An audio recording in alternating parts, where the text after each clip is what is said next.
Hey, everybody. Welcome to another fun interview here on the Comic Art Live channel. I've got James Dornoff with me tonight. We're going to have a good time. We've been very busy around here of late, so lots of things going on, but we always can squeeze in an interview when we have time. So it's my pleasure to introduce you to Mr. James Dornoff. Hey, James. How you doing? Hello, everyone. Yay. It's nice to be here.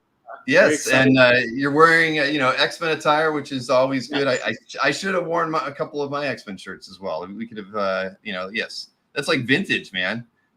It is. It's the Art Adams cover from Kenny X-Men 218, made into a T-shirt. And whenever people look at this shirt, they tend to go, "Oh, it's a bunch of pretty girls." I'm like, "Oh, yeah, this one especially is the prettiest one." Yes, she's very flat-chested. But of course, it's is Art Adams one of your favorite X-Men artists? I would say Art Adams is not one of my favorite. I definitely love Art Adams' work, but it is not an artist that I have any piece from. I do not have any Art Adams pieces at this point. Not yet. That would be on the wish list. Yeah, I've never owned an Art Adams X-Men page myself either. As much as I would have liked to have gotten one over time, some from one of the annuals, of course, would have been great. But as a long shot page, I'd be happy with. But not in the cards. But there's an interesting question for you. A couple of years ago, we did this thing where you had to rank your top 5 X-Men artists. So in order, you have to go 1 to 5. Can you do that for me right now? Yeah, I can. And you know what? So that's the thing is, when I saw that episode, I think it was Jason and Tatiana and Larry Tung. I just absolutely loved it. I was such a this is oh my God, these are my people. This was me early on, and I've only been part of this CAF for a few years, and that was a thing for me. When I saw that, I was like, I wanted to be a part of that conversation. Very new to it, but I still really, really wanted to be a part of that conversation. If I have to think off the top of my head who my favorites are, Andy Kubert is for me one of the top favorites for me. I just really love his style. I love how he did Psylocke. I love how he did Kwannon. I love how he had that story. I would also say that I can't leave Mark Silvestri off that list. I think he would either also be a number 1 or a number 2. Those two kind of, I would say, in parallel, definitely compete for top position. Mark Silvestri having that era, the Outback X-Men era, and even the stuff before that, and the Dazzler one-off story. Those were all really just amazing pieces that I just absolutely love. And then I would also put Richard Bennett in there. Richard Bennett did some of my favorite storylines. He did X-Men Unlimited #4. He had his hands on just a bunch of different beautiful pieces and stories. So he's one of those that I really adore. And then if I had to think of another one, there's so many. It's more of a lot of the current people. Josh Cassara is just hitting it so well with the current run on X-Men and his previous work on X-Force. Those are the ones that really just come to mind right now. So 90s and more current. 90s and more current. So you didn't say John Byrne. You didn't say Paul Smith. You didn't say Dave Cockrum. I didn't. Not that those aren't amazing artists, and those are artists where I would love to have a piece from, but they're just so above and beyond for what I think I can do. But that's the fun of this collection, of collecting and being a collector is you never know when those pieces come up, or you never know when those opportunities come where you are able to get a Paul Smith or you're able to get a Cockrum. And I am fortunate. I do have a Cockrum piece. I have a piece. I have a piece from his Nightcrawler when he did his Nightcrawler limited series. Oh, the 4-issue miniseries. Yeah, those are nice, and they don't come up on the market too often. So congrats on that. And he had his hands all over that book. So it was, it was his. I don't remember if he wrote. He might have even wrote it, but it was I think he inked it. I think he drew it, inked it, and I believe he had his hands in writing it. But it was one of those pieces where it's just like, these are his characters, some of the characters that he co-created, and he got to play with his toys the way he wanted to play with them. Very true. Yeah, see, Marcus is getting mad because I didn't mention Jim Lee. Well, Jim Lee is my proper era. It's just that Jim Lee's stuff is is a little bit above and beyond what I'm normally able to do. Maybe one day I will be able to do that, but currently I have to. I'm at a good level with what I can. I hear you. No, I've never owned a Jim Lee X-Men related page of any kind, and probably never will. And James Henderson reminds us both that Cockrum also wrote the limited series, so that's makes sense. That's what I was thinking. Yeah, it's one of those things where he literally had his hands all over that series and get something of his creation. That for me was just like, okay, I think I could check that off the list, because I don't know that I'd be able to get another Cockrum piece, but who knows? Again, you never know. That's true. As long as you don't get any of the uncanny pages, they're out there, and you sometimes get lucky. But there was a page that went for like $1,000 from one of the limited series not too long ago, and I missed out on it. But it was probably underpriced, just a little bit. Anyway, but so you've been on CAF for a few years, not long. I mean, like you said, you came on a few years ago. So how long have you been collecting original art? I'll tell you a little the origin story. This is so I definitely come from a bit of a different angle on my side, as hearing a lot of the stories from different people that have been on. But I was born and raised in Northern California, and I was in a little tiny town called Willow Creek, and we didn't have anything in town. We didn't have any comic shops. We didn't have anything. Like the closest store, like proper store to get groceries, was about 45 miles away. So we had about 1,000 people in town, and then you really had to go to Eureka or Arcata, or if you wanted to go to Redding, that was about 100 miles away. So we were really, really in Northern California. And there really wasn't any comic books. There were certainly no comic shops nearby. There wasn't really much in the town that I grew up in. So comics for me growing up was not something I was really connected to, other than the toys and some of the movies and some of the animation eventually. But at the time, I really didn't have much of a connection to comic books in that sense growing up. It wasn't until I was maybe we moved to Southern California, to Long Beach, in my early teens, in the early 90s. And then it was in the early 90s that I started to have a few of those comic related things kind of come into my life. One of the big things was the X-Men animated series. There was a prequel I remember getting from our library. And it sort of described all sorts of characters and the different things, like the blue team and the gold team and different things of the era. And this is in the early 90s. And it was like, oh, who is this? These people look fun. I like this X-Men group. So it sort of came to me that way. And then I started to watch the X-Men animated series and Saturday morning cartoons. And that was one of those things that really drew me into the world. Because before, I would say growing up, the only thing I really had access to were like the Garfield books. So they had like the strips. The strip books. And then Archie Digest. So those would be the two things I had well before I ever even knew what X-Men was. At that point, I would take those things everywhere. I took those books. I had a whole collection of the Garfield books. I just loved them. Reread them. I loved them. But I really didn't that was the exposure to art. It was comic strips, and it was the Archie Digest. And otherwise, I really didn't have much exposure. And when I came down to Southern California in the 90s, I started to get more exposure. The animation series, as I spoke of. And then I remember going to Price Club, and this is the precursor to what we know as Costco. And Price Club sold these mystery packs.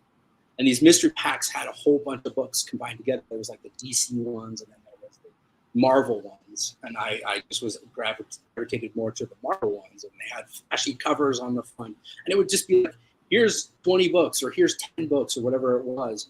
And it would just be a random collection of stories that they had done individual issues that had no, not serialized in any manner, but like random polls. Like, here's an Avengers West Coast Avengers book, and here's X Factor 100, Death of Jake Madrox, and all these things. Is like, oh, I don't know what any of this is, but this sounds fun. So we would go on we'd go on trips as a family. We would go to like Mammoth, or we would go camping somewhere, and it would be like, I'm gonna, my mom would take us to the Price Club and we'd get comics.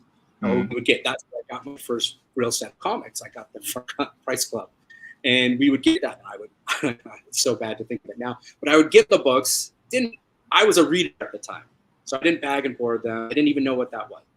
So I put them in a pillowcase, and I took the pillowcase with me full of comics to wherever I was traveling to. It's like trick or treating. It's like trick or treating, basically. Yeah, throwing everything in there. In the late 70s and early 80s, they had those too at like the drugstore, but they'd only have like 3 of them in a bag, and you could usually see what was on the front and the back. But it was always the one in the middle that you're trying to stretch the bag, the plastic. See, maybe you could catch a little bit of the logo to figure out what was inside the bag. I got a lot of comic books that way, but never a 10 or a 20 pack. Only a 3 pack for me.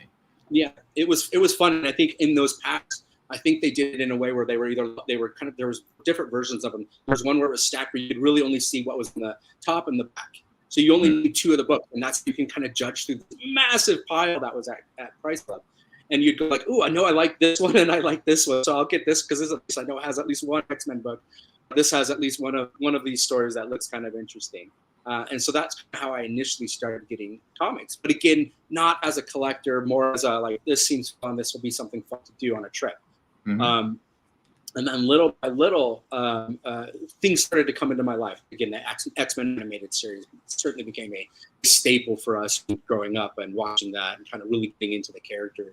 Rogue was one of my favorite characters. And I was just like, who is this wonderful character? And just wanted to learn all about her. And just see wherever I could find her, and then I'd find a book with her. I'd be like, "Oh, great! I got a storyline with her." And from there, again, wasn't a collector at this point. Just dipping my toe in a little bit.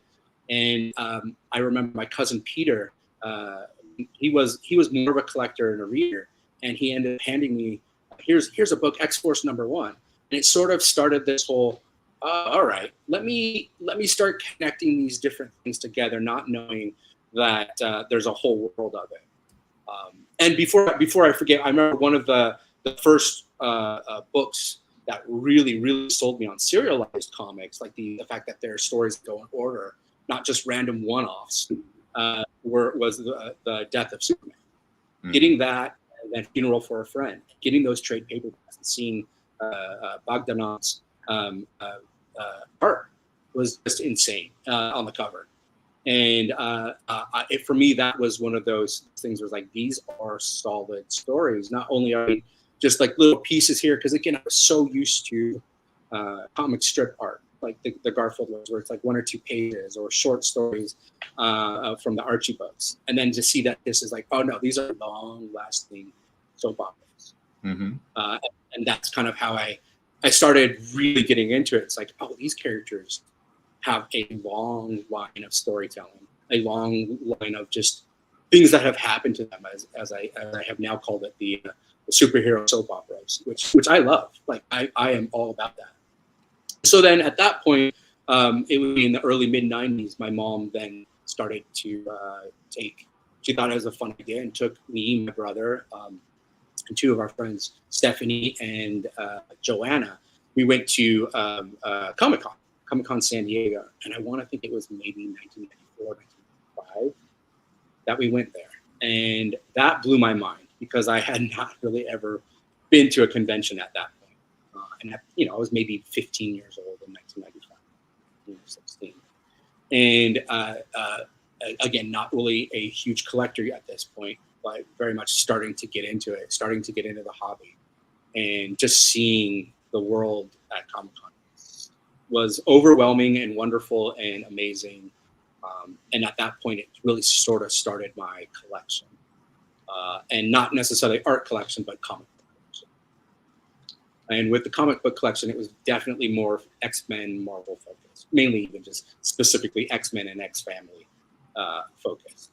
And that was sort of the start of it. And you buy single books when you went to Comic-Con. You didn't have to buy the 10 packs that you only knew 20 was inside of them. I was able to, for those who've been to San Diego Comic-Con, it's usually like if you were to enter into the center of the floor, it's all the stuff to your right.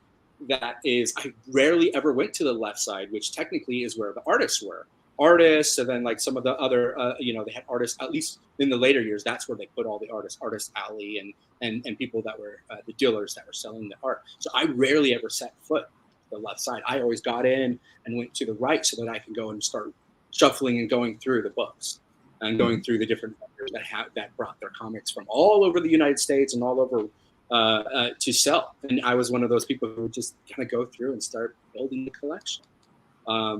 We didn't have a lot of money growing up, so thinking about comic art was just not a thought. I never had that thought growing up. It was we didn't have a lot of money. We just I got a $5 a week allowance, and I remember with my brother, when I started collecting, the things that we would go for the comic cards like the Flair Ultra X-Men series or the Marvel Masterpiece series, and they we were able to get 1 or 2 or 3 packs with our allowance, or if we got like Christmas money or something like that. So it was a thing of like, oh, let's get these things. And so me and my brother Jed would go to I remember at the store was in Long Beach, Lakewood or Long Beach.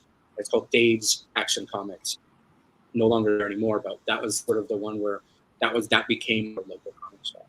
And my mom would take us there weekly, and we would go and get some fun things there, like 1 or 2 comics and a pack of cards or something like that. And at that point, we got those cards, and we loved getting all those cards because that was an eye opener of like, oh, look at all these cool characters and look at what they're doing, and they're different verses. Like there was a Betsy Braddock versus like a Psylocke versus Quanin card. I remember in the Flair Ultra set. Mm-hmm. It was just so gorgeous. It was just like I just love seeing. It's more about the art at the end of the day. They're a single image. They gotta, they have to be very have a lot of eye appeal, and so that makes sense. I mean, so when did art start filtering its way down into at least into your purview? So you knew. Yeah, I would say it didn't happen probably until another 15 to 20 years. 15 oh wow. Years. Yeah, I really, again, I just was an avid X-Men collector. I collected everything X-Men. So it was started with some of the figures, but mainly all the comics.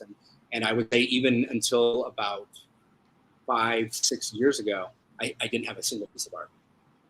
It wasn't a thing for me. It just didn't enter into my brain. It wasn't until I had started this collection. And I had seen on eBay, because I would go on eBay, and at this point, this was probably in 2019 now, I would go on eBay and I would start kind of filling in some of the stuff from the collection. But some of like the really like obscure stuff, like, like when the Pizza Hut X-Men comic books, that's my collection. I have everything. So there were a bunch of different promo version of comic books. I would kind of go on eBay to check things out, see if I can find some of the weird, obscure stuff, just because I wanted a really complete collection. And I came across a piece of art that had Psylocke on it. And Psylocke grew to be, in the comics, she grew to be one of my favorite characters. I love the whole story between her and Quanin, and I just love the whole interaction. It's just so twisted and weird, and her whole origin is so fun. And how she's kind of flip-flopped and gone into different bodies. And so I really enjoyed Psylocke as a character. I still really loved Rogue. There's a lot of characters I really enjoyed, but she definitely became forefront. And there was a piece by Jim Chang. I'm gonna butcher so many names. I apologize. Jim Chang and Walden Wong. Sure. And it was Astonishing X-Men #1. Astonishing X-Men #1. And that piece, he had a DPS. Someone was selling something on eBay, a DPS, and it was a Psylocke spread, the DPS of the #1. And it was her, and it was beautiful. And I was like, oh, wait, this is real? Like, this is comic art? There's like not really ever really looking at comic art just because I thought that's not something I can do. I'm not, that's not my world. That's not my thing. I don't think that's something I could ever even afford. Not even just, I didn't even want to open that door a little bit just because it's like, that's too dangerous. I don't want to get like sad about like, you know, seeing something and then like, oh, I can't, that's way too expensive. But seeing it was like, oh wait, you know, this isn't too crazy. I can try to bid for this. I think it was trying to bid for it. I think that's what it was. Or it might have even just been a purchase, I think. But I knew nothing about the process. Again, I loved comics. I collected them. I loved the stories. I really didn't know much about the artist at this point. It was really just about the characters and the history. And that's kind of where I grew into it. Again, I heard some of the names of the artists, and I certainly knew like a Sinkiewicz. I knew certain people in the comic book industry, but I had not really ever chased it. I mean, at this point also in my life, I'll be very clear, I had started by 2019, I had already had 18 years in the film industry. And I had worked on, at this point, I have worked on over 20 plus comic book movies. I have done, it's fun to think because I did like I did a Garfield movie. I did Garfield's Fellow Two Kitties. So that was at Rhythm and Hughes.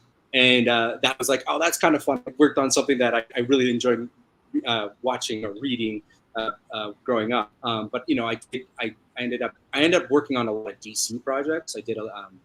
I did Superman Returns. I did Batman versus Superman. I did Man of Steel. Done Justice League. I did Avengers. I did Doctor Strange. So I've been involved in these movies and visual effects, both on set and in post production. And so I had some of that world around me, knowing it, loving it, but again, not really doing anything other than just collecting the comics and reading the comics and knowing the material. And then in 2019, a piece came up on eBay. I talked with my partner. I was like, is this really what something like original art only costs like $100 to $200 or $300? I was like, I'm floored by that. It threw me for a loop. And that really kind of opened the door, that particular piece, that Astonishing X-Men number 1 Psylocke piece. It was a DPS, and I didn't know how to tell any authenticity. I was like, well, how do we know it's not just someone who photocopied it? Again, not knowing or understanding the process at all. And we saw that it was the inker was Walden Wong, and my partner goes, why don't we just contact Walden Wong? I'm like, you can't do that. You can't reach out to these people. That's insane. You can't we can't contact them. They're busy. We got to leave them alone.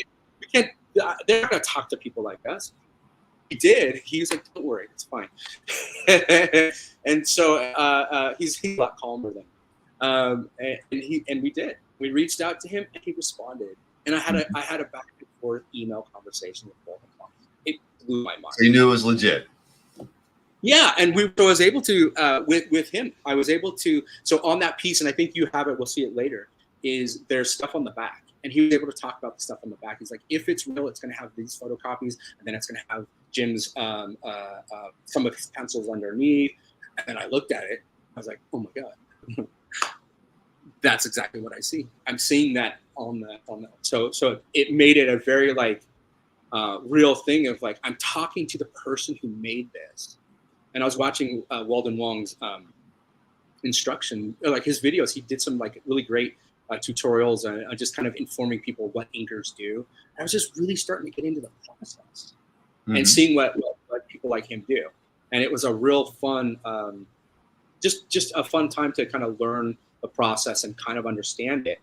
And so that was sort of that thing that opened the door. But going, okay, well, that was in 2019. June 16th, 616, which is kind of fun for me. I looked at that later, 2019. So June 6th. You remember the day?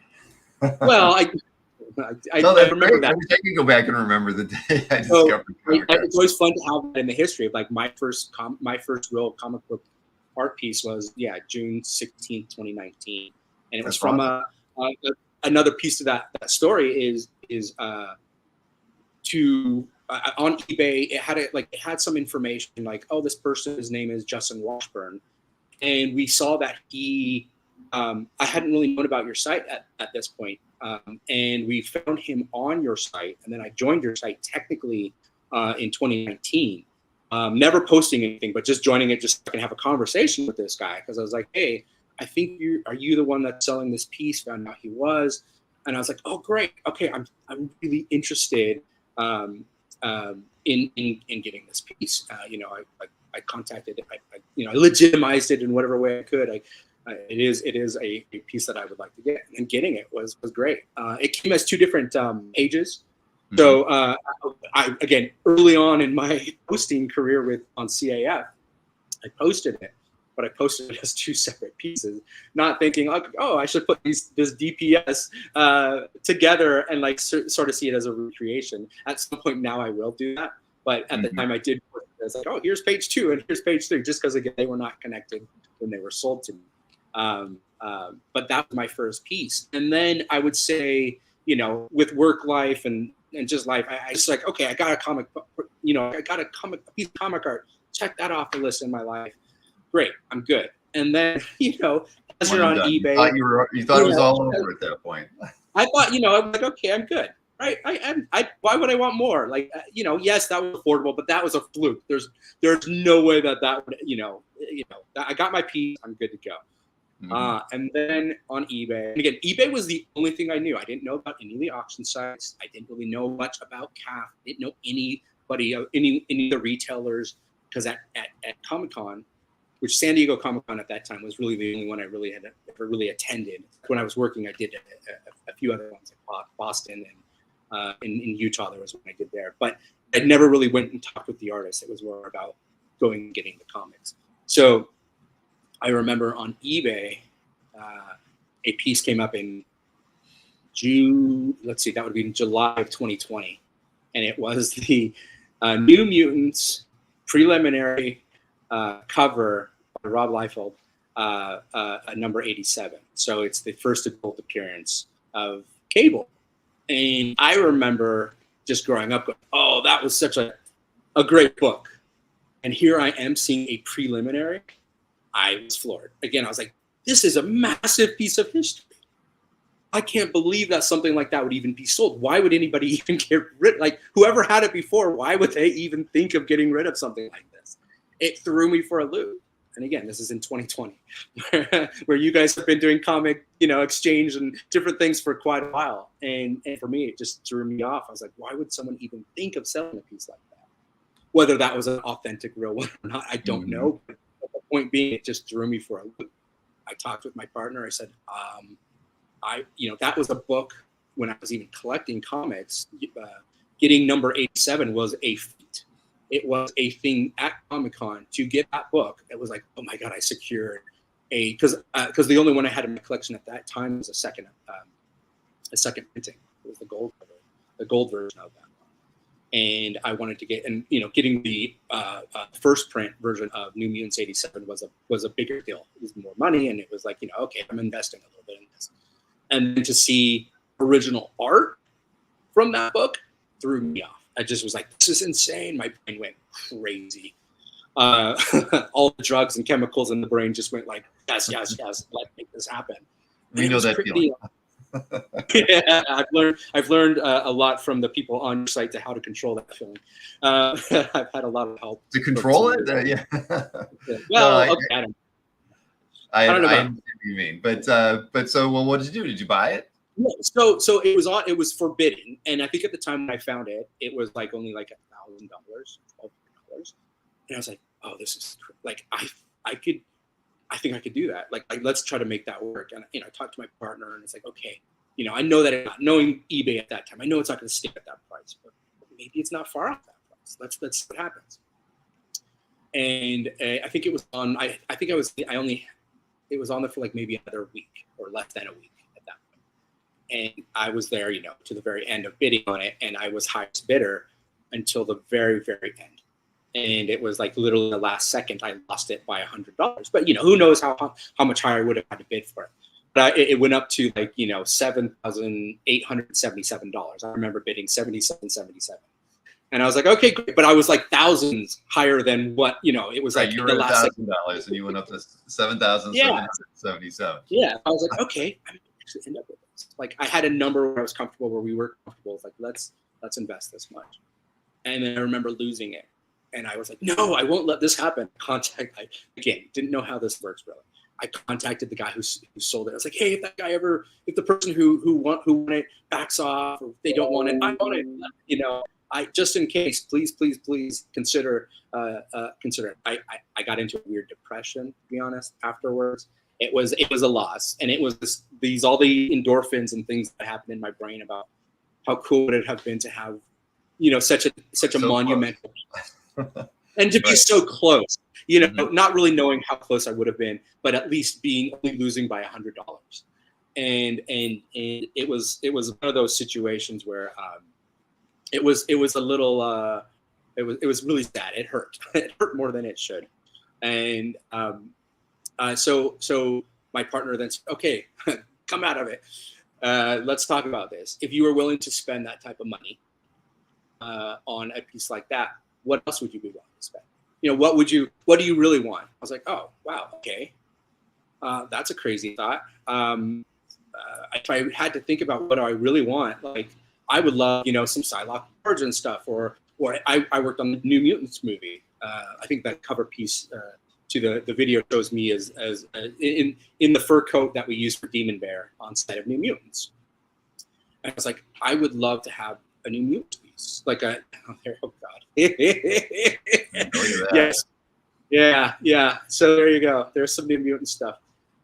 So on set, I was on on-set visual effects for that, and so we have a color chart. It's basically like syncing how they sync sound with the sticks and clapper. They would and digitally they sync color with the color chart. And then we have the gray and shiny ball, and we use that for to kind of see where lights are, what kind of lights are used. The gray is to see how hard or soft the light is, and from what direction. So we use this for CG on our side. And so I was Demon Bear on set, and so when we were shooting the movie, which was again crazy in my mind because I loved these stories growing up, and I read them and I was obsessed with them. And then here I am on a film set, living out the Demon Bear saga. The alternate version of the Demon Bear saga, but nonetheless a version of the Demon Bear saga. Oh God, there's the real Demon Bear. And then that's what we use. We mark it up and then we use that just so they have something to hit and go up against. It was quite a wild ride. But since I was on that project, and I had loved that, I loved the story, that particular New Mutant story. There's some wider shots of it on set. It's the church sequence where he claws up and brings the whole balcony down. Well, I saw it. I enjoyed it. It was a good movie. I'm an X-Men fan. They can't screw it up too bad. Although Jason might have something different to say. But Bill Sienkiewicz stopped by. Yeah. So this is where I got to meet Bill, which was really, really fun because again, really hadn't met many artists at this point. I have a few little stories of some of the artists I'd met previously, but with Bill, it was he came on set. I knew Bill from the cards, the different cards he did for Marvel. He was either Marvel Masterpiece, Flair Ultra, X-Men set, and he had done some of those cards. So I was like, oh my God, I know you. And I obviously knew him from the New Mutants work, and I knew him from different comic work. And so it was like being on set with him was like a dream come true. Like we had multiple days. He was sitting at one point. I was sitting actually having lunch. As we do on set, we're just, we're taking a break from filming. He came up to me and goes, hey, can I sit with you? I'm like, yeah, of course you can. We geeked out. I had such a great time with him. He loved it. He loved the Demon Bear stuff I did. He had such a fun time with me on set. So it was really great to have him there and to just be representative of the Demon Bear on set, the bear on set. It was great.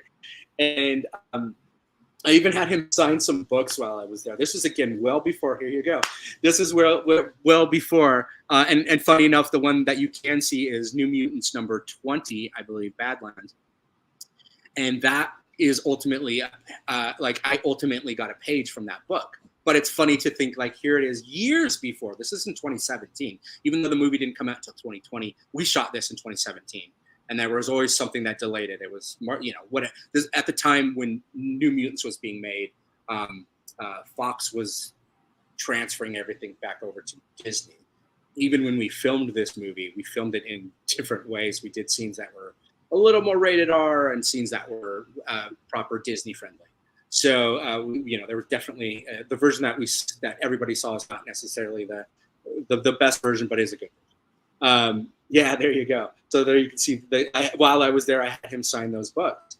And again, in my brain, thinking years later, hey, guess what? You're going to get a page from that number 20 book, nonetheless, years later.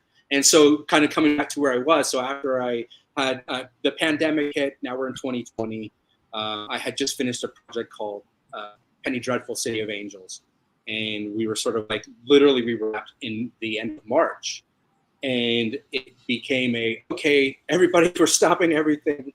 Good thing we finished what we needed to for that series. And then everybody sort of went on hiatus.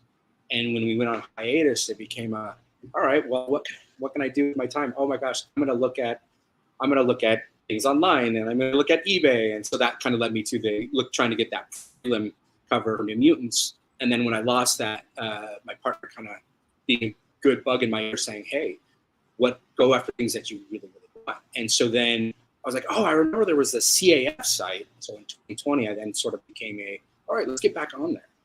So I joined it, hadn't posted anything at this point, and I contacted everybody who had a Demon Bear page. And everybody was like, again, that not thinking would ever make any traction, but I thought it was like, why not? Why not try? Mm-hmm. And I contacted everybody on the site who had, love your search. Your search engine is wonderful because it just leads to so many fun things, rabbit holes to go down. It's so fun. And I remember just sending a message to anybody and everybody who I could who had something. And I contacted Dino. And Dino was gracious to work a deal with me. And that was the start. That was the real big start to my comic collecting, art collecting. Getting a page from Bear, from something where I kind of worked on. That would be the start to collecting. Long story. No, that's cool. Well, it's nice that Dino was your gateway into collecting through CAF. I mean, Dino's been on the site a long time, and he's helped out many people through his generosity and just his knowledge in the hobby. So he's a good person to start with. But in all your time on all these movies, no prop collecting. I saw there was a couple of questions or inquiries. To get some of the props, it's a little bit. You have to be careful about it, of course. But yeah. Like I mean, here and there you get pieces of stuff. I definitely have I really, the weird thing is, so I didn't send you the picture, but I have a picture of Lockheed on my shoulder. There's a puppet that was used. Of course, I'm not going to ever get that. But they did have the little green stuffy, and that would have we put it on people's shoulders so that Magic's hair would interact with it properly. So it was just like little green bean. And but I didn't necessarily get that, but I did get a little bit of something without saying too much what I got. All right, I got that. We don't want you to get in any trouble here, so no. But I was able to. I did get the Demon Bear reference material, so I did get that. I kept the fur coat that we used on set, so I got to keep that. So you have that then? I do. Yeah. I still have that. Yeah. So yes. Well, that's cool. Hey, Eric De Los Santos said, good evening. He wanted to just pop in to say hey to you. So I don't know. You probably know Eric's CAF Gallery pretty well, I'm sure. Yeah, that's the thing. So like, he's got a thing for Art Adams. He does. That's why I was going to say, like, it was fun to celebrate when he got his 100th piece. So like, I would say as I started to post, the first piece I ever posted on your site isn't the first art piece that I ever got, but it's the first thing I posted, which was the Demon Bear page. That was like, I wanted to start with Splash, and I did, and I love that page. And I think you even highlighted it for when you did a little your daily highlight, and that was one of those really fun pieces to put up, and it was sort of a big splashy piece to do. And I just met so many great people through the CAF community, and it's funny to think on my side is I only have ever met one of them, Andre. Andre and we get along so well. I love Andre, Andre's a good friend of mine. And but again, I met him through your site. And it's Andre and it was Khalil Agiran. Those guys welcomed me into this community just with open arms. They really, really kind of taught me how to.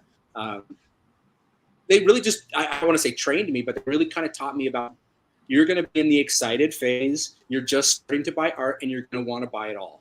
And you're gonna want to like taste. Explaining it as we all understand it. Yes, exactly. Well, that's good. And you're probably already feeling that, though, right? I mean, you were as you're easing yourself into it, you could tell it's. I did that. I did that. Like, oh, it's an X-Men piece. I want it. Oh, it's this X-Men piece. Oh, and then learning about like the different places where you can buy art. Like I know about Heritage. I didn't know about Comic Link, and I didn't know about Comic Connect. I knew about Hakes, but I never really looked too far on Hakes. So it was looking at these different things and then kind of getting introduced and just kind of learning the different methods of when you're on those sites, how you bid for it. And eBay, which was the thing that really started me, sort of became like, okay, eBay's over here now. Like I'm not really looking at eBay as much. I'll still every now and then check there. But I am, as the years have passed, as I've really gotten into this collection, Heritage and Comic Connect and Comic Link have become those are daily checks. Those are things that I am active on. AJ throughout my kept their mouth shut. You've bought stuff that they wanted to get to, so it happens, right? Yeah, there's nothing. It's good to have friends, even if you're competing for some of the same artwork in the hobby. Hey, well, and that was. Oh, sure. I was gonna say, a prop collector in the chat, #1 Marvel fan. He collects art as well, of course. He wanted to know if you got the cool Crew water bottle. That had the old style New Mutants on it. Did you get one of those? Oh, did I get the New Mutant water bottle? No, I got the company jackets. I got for New Mutants. I think I got a company jacket. I got. I ended up getting. I had like a bunch of signatures from the cast and the crew on some stuff, but I don't think I got a. I'm trying to remember if we had a. I'm trying to remember if we had an individual water bottle. We might have, because that might have been one of those shows. I have water bottles from a lot of shows, but whether or not I have, There was always some fun crew gifts when you're on a show like that. But that was one of my favorite shows to have worked on. Again, it was my time to be in the X-Men world, and I've done again a lot of DC projects. I've traveled the world, and I'm very fortunate to have traveled the world now. And for like Justice League, they sent me to Baffin Island, and I was up there. We fly in, and it takes about 2 to 3 days to fly into the specific area that we're going into, and then you have to take a boat into a really remote area, and I think it's called the Ayatollah Pass, and we then hike into where the Arctic Circle area is on Baffin Island, and they wanted us to capture that environment. I basically, for visual effects, I capture environments. So they send me to locations that they don't want to send a crew to, cast and crew to, so that they can film them against green screens. And then so they send me to go to environments. And so that's something I do in my career. And it's led me to some amazing, wonderful places. But like the history of the world sequence, when Wonder Woman's talking about the history of the world, and they kind of flash back to this very foreign terrain, we used that Baffin Island area. We used that section. It was a week hike in and hike out, but these experiences on movies and kind of living in these places for Batman versus Superman. We used Detroit for Gotham, and we used Chicago for Metropolis, and to go and capture those environments, to go into those locations and be just kind of fully immersed. And we're on set, and Batman and Superman, Henry and Ben are fighting.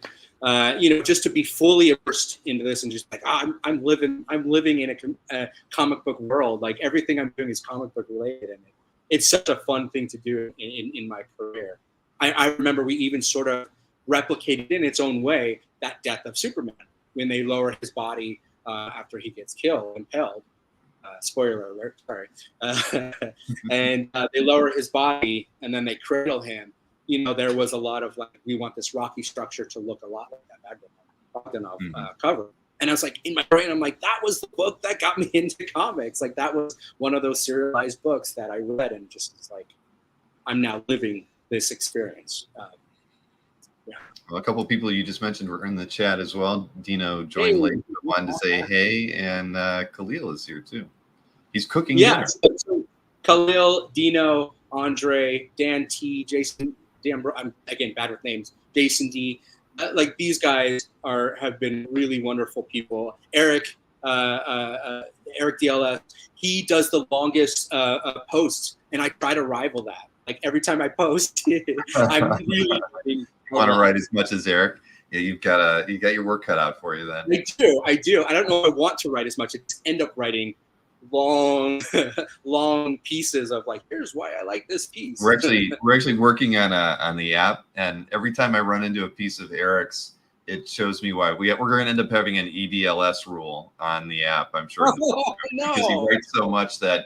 Well, like I had the programmer. I can't show it to you, but like when a description's long, I have it set so that it only shows you like say the first 6 or 7 lines, because it's just it's on a phone. But if you click the text, it's clear that it's cut off. You click the text and it expands. But Eric writes so much, it like it's still like it is wrapping around itself a little bit in the app. It can't like it's. I've got to make the guy like make an exception just for the amount of copy that Eric writes. Eric's still in there. He says, "I will pay for more space." He's offered to do that too. But that's just funny. I'm there with you. I pay for a little more too, just because I like to have.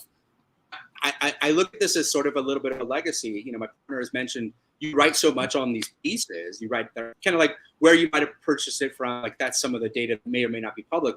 I have a lot of information on these pieces, the histories, character histories, and it's so much stuff that it's kind of like you almost want to put these if and when you were to ever get rid of or wherever these pieces might go. These are things that you kind of almost put with it because people have a little bit of history with it. Sure. But as I was saying, like the people in this community have been so amazing. Like again, like with Dan T, with there's a guy named I haven't even met these people in real life.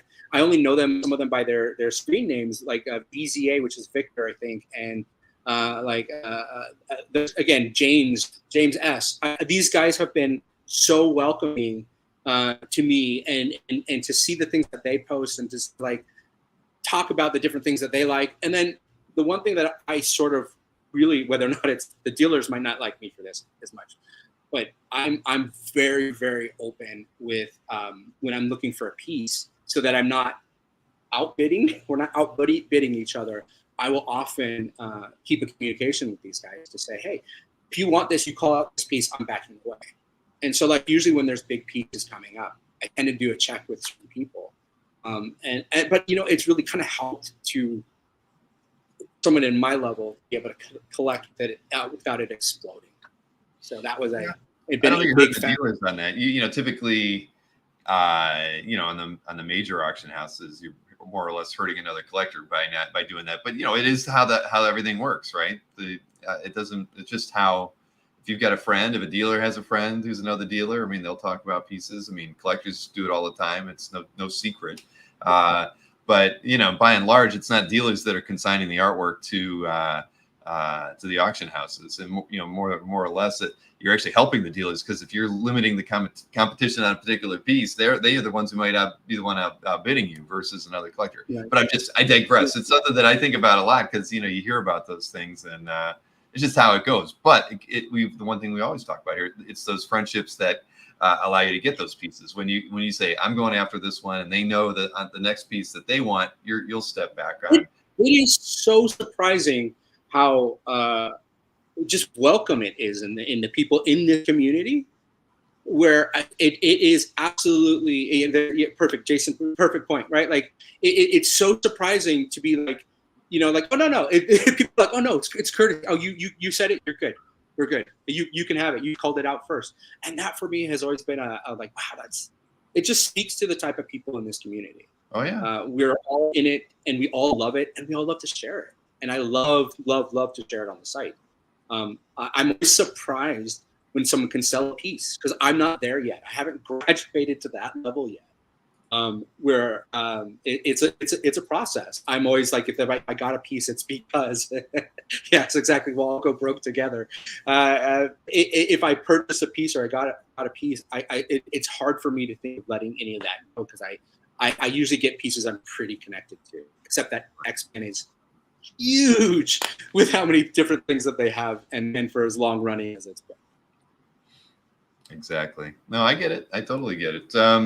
So maybe we should start looking at some art, because we're 50 minutes into this, James. See, I told you, time flies when we're having fun. Yeah, I wasn't fooling, but let's see here. Where are we going to start here? All right. Well, like I said, I kind of have everything alphabetical, but there's just a lot of X-Men stuff here. So we got Longshot, we got Mojo, and it's a piece by Dan Lawless. It is, and this is that card art that, again, me and my brother were going crazy for growing up. This was part of that Fleer. I think it was the Fleer Ultra X-Men series that came out in 1995, and this is just a prime piece. And again, not realizing that there's not just comic art; it's commission. There's so many different things that come up. And Longshot being one of those characters that I really, really love. I love it when different artists draw him, because, of course, the first thing I go to look for is how many fingers does he have. And I haven't posted it yet, but I have a piece of Longshot art where clearly the artist drew Longshot. I think it was in, I'm trying to think, it was an X Factor issue later in the X Factor issues. And he has 5 fingers, and then it has erase marks, which I love seeing that in the art. I love seeing the I don't want to say mistakes, but the changes. That's the thing I love probably the most about comic art, is I like to see the whiteout. I like to see what's underneath. I like to see all those changes. And so, like, this card in particular is like, again, just another piece to the puzzle that when we're collecting art, we're collecting not just stuff from commissions, but we're collecting card art. We're collecting, there's just so many different levels of things to collect. And this being one of those pieces from the card series that me and my brother went crazy for growing up. Like, I remember in the Marvel Masterpieces and in, I think, the Flair Ultra, they would come in these really nice boxes, and you would open it up, and you would just have such a fun time going through the cards and learning about characters that, again, still kind of getting to know a lot of these characters, learning like their stats and things on the back, and a little piece of fun history about them. And then when I saw that this came up, I was like, oh, I have to at least try for some of this art. It's one of those things. So that's what this was. This comic card art is sort of representative for that early piece of my comic collecting history. Is it the only piece of trading card art that you own? It is. It is. I have seen on your site, like, there is that Psylocke versus Revanche card art, and I'm like, oh, if that ever comes up, I would definitely chase that one, because, again, that was sort of a quintessential piece to the puzzle of comic art that I love to collect.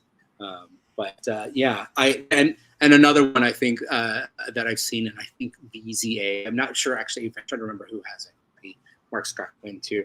There's the one with Psylocke full side with Archangel or each side, and it's I love seeing the X-Men in repose. I love seeing X-Men doing their non action stuff. So, like, there are other activities that they do.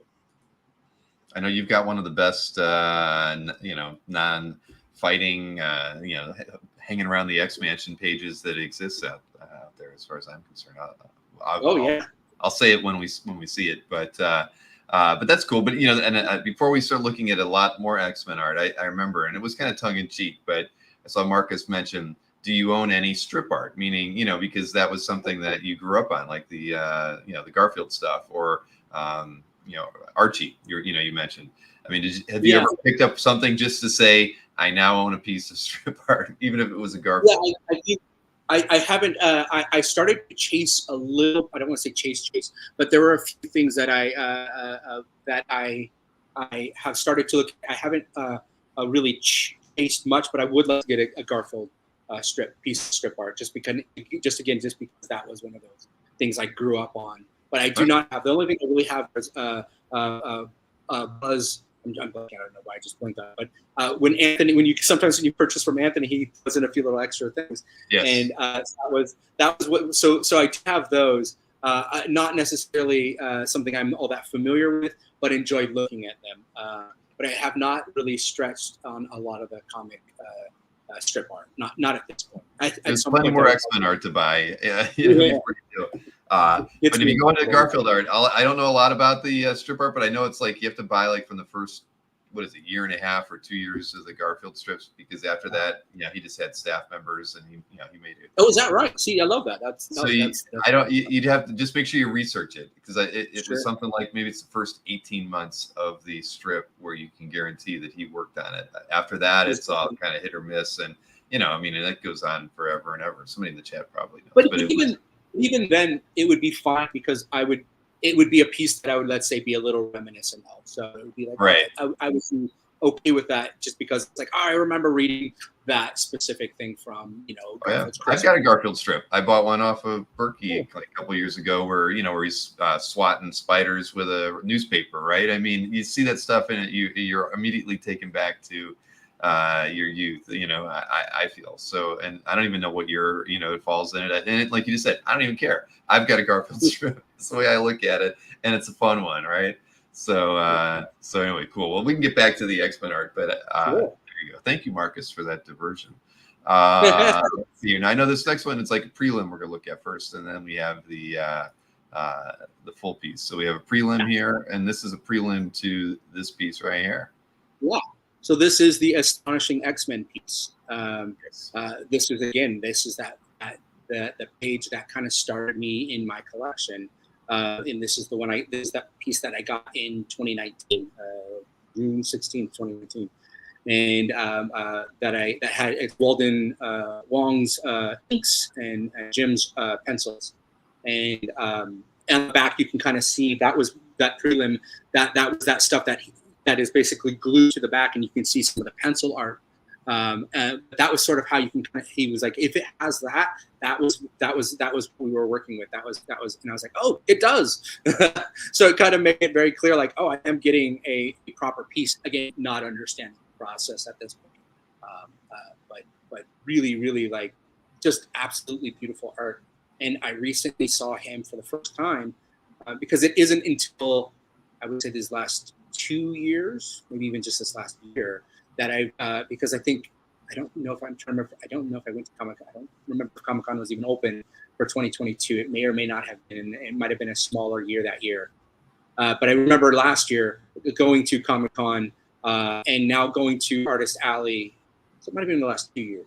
And going and now starting to really kind of talk to the artist. I've not really ever done that before. And it was really fun to do that. And I ran into him and going like, oh, your comic art is the from Astonishing X-Men #1 is one of the first pieces I ever got.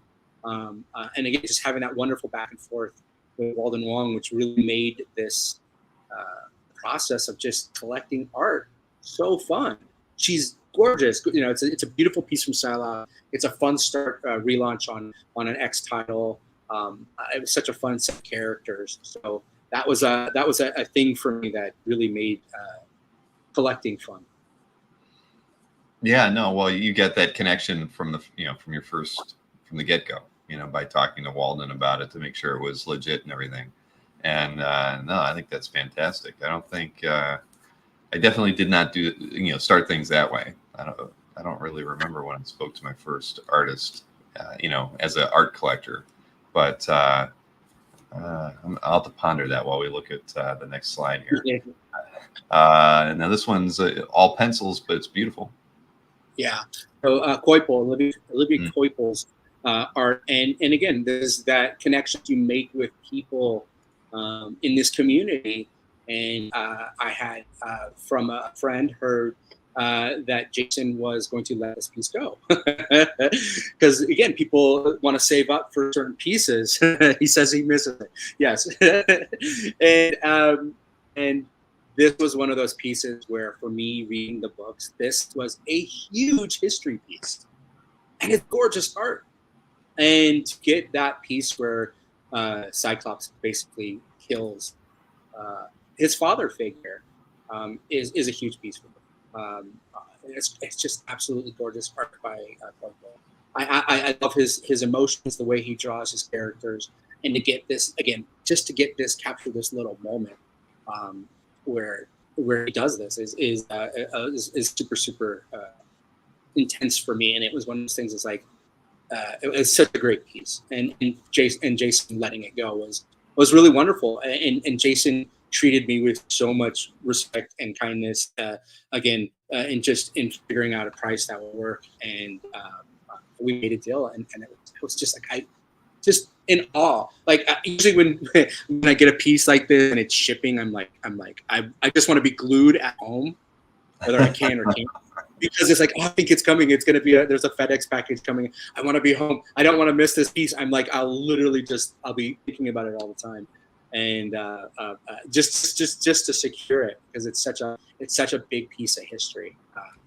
And that's the thing that draws me, I would say, artistry, more so in the last few years that I'm really kind of learning different artists and really understanding it more so than just the stories and history. But before that, I would say history, character stuff, and history. That's really drew me. Like I would focus my art more on moments, history. There's definitely a few themes in my collection, but this being one of those just beautiful pieces, the Phoenix 5 storyline, sort of an end to that after he's sort of taken all the power and he just obliterates his father figure, completely corrupted at this point with the power. Power corrupts, and it's just a beautiful piece and sentiment to see in comics. Well, Cyclops is my favorite X-Men, so it's a good page. I give you 2 thumbs up on CAF if I could. Yay! I win. Now, this is pages from this gentleman and from this run have been very elusive for me, but you've got a good one right here, and we were talking about it sort of a little bit earlier. Yeah, and so just having grown up on these books, because I think when this came out, it's probably only I was under 10 years old. Revisiting this series and then growing up to eventually work on the movie, and then as I'm reading the script and kind of going, oh great, I'm going to now go revisit these books. I mean, that's part of the thing I get to do, which is really fun. I love that when I get to do that and revisit some of this stuff, and then to kind of just in my own weird nerdy way say, okay, I got to be the Demon Bear on set. Like it's just this whole circle of childhood and nostalgia coming back together. And people know me well enough that I live it, I inhabit it. To bring home this piece from Dino, again, I'm more than gracious. He was so wonderful to me, and to deal with and not really ever dealt with anybody to do talk back and forth. I didn't know how it works. I didn't know how any of this stuff works. So he was so gracious, and he was and I've had people offer quite a bit for this page, and it's like I this is such a personal page. I don't know that I would ever let it go. People in my life know to just like I'll show you if you come back. I have my mom. She like people know like, oh, you love Demon Bear, and so it's like part of this stuff becomes a little bit of my life. My mom she likes to do fun art things, and we love to go to do places, things in art. So like in the background, you can kind of see like there's there's some of her art over here. It's just fun, silly things. A bunch of spider characters and just fun things she likes to draw and do and have. But it really is like these are things that really draw me. And that page being both my personal connection to X-Men, being able to work on finally getting my hands properly on an X-Men movie and having my getting a credit in the movie, and just working on in the world of something I really, really love, like that has become important and big in my life. It's just all congratulations on that one. I mean, that's amazing.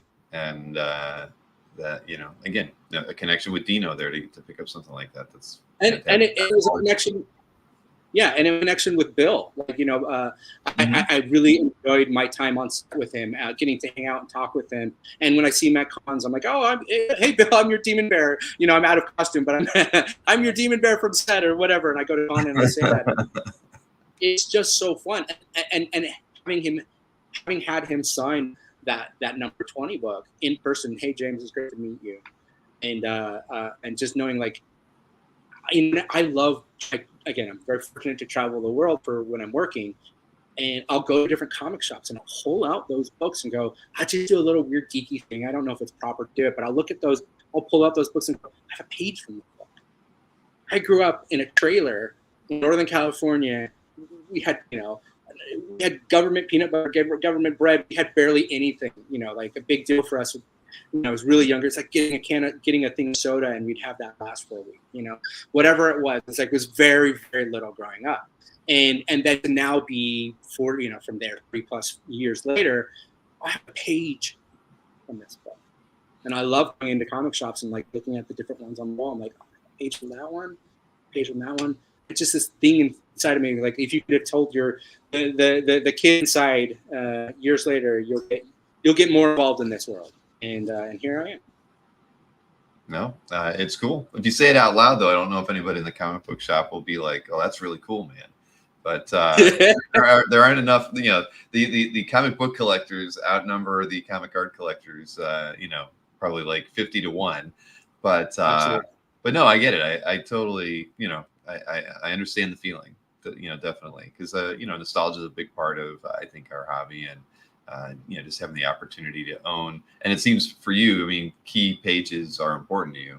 That's part of the story is very, the art is important, but the story that you're getting the published page from is equally important, if not, even more important. Yeah, I get it. I would say that the story and the character, that the specifics, even still kind of equal to the artist. Like, I know a lot of it is a lot of people are artist centric. I am still, I would say, pretty much, again, except for certain artists, Silvestri and Kubert and a few others. They're, I just love what they do. But otherwise, it's really, really story centric. Cool. Well, let's look at some more X-Men art. We're going to be doing a lot of that tonight. An early get, again, one of those pieces. I don't know how I got this, but my partner Ethan planting in my head, go for the things that you really want. And thinking, okay, I'm going to try it. And I remember talking. This was one of the pieces I ended up getting from the Donnelly brothers, but without like it being like I got this piece somehow in a price that I could afford, which I just is insane. Because this is, some may or may not know that this is Betsy Braddock Psylocke's first appearance in U.S. comics. As she's been Mojofied, and Davis's art, Chris Claremont's story, which Chris Claremont for me is just king story writer at that time, this era. How many things he was involved in, it was insane. And the stories he spun in all the different types of series were just amazing. And so he having his hands in this particular New Mutants piece, bringing Psylocke, Betsy Braddock over into U.S. Comics was a huge plus. So New Mutants Annual #2, Psylocke Davis piece. And then you also get, which is really, really fun, in the lower left, you have Doug, Ramsey, Cypher, and Warlock combined into a like, so we're at this point in the comics, he kind of used Warlock as a shield and kind of worked together. And again, seeing the two and the detail on this page is really great. So for any of the pieces, I will say this: any of the pieces we see on here, I've uploaded proper high-res scans now to your site, better scans. So this is art where you want to look at those details. The details in this art and the way he did Cypher and Warlock are amazing. It's huge. It's amazing. It's beautiful. And Davis was one of the other artists. I would put Davis in. It's so many top artists. Davis would be in the top 5 for sure. So I don't know who I'd bump off, but Davis would be in. He would be certainly within the top 3. Well, for me, he's in the top 10. I'll give you that. Well, it wasn't my era, right? I mean, the '90s is kind of I stopped collecting comics in that time span, so I missed out on. I didn't even know anything about Excalibur until somebody bought me a trade about 4 years ago.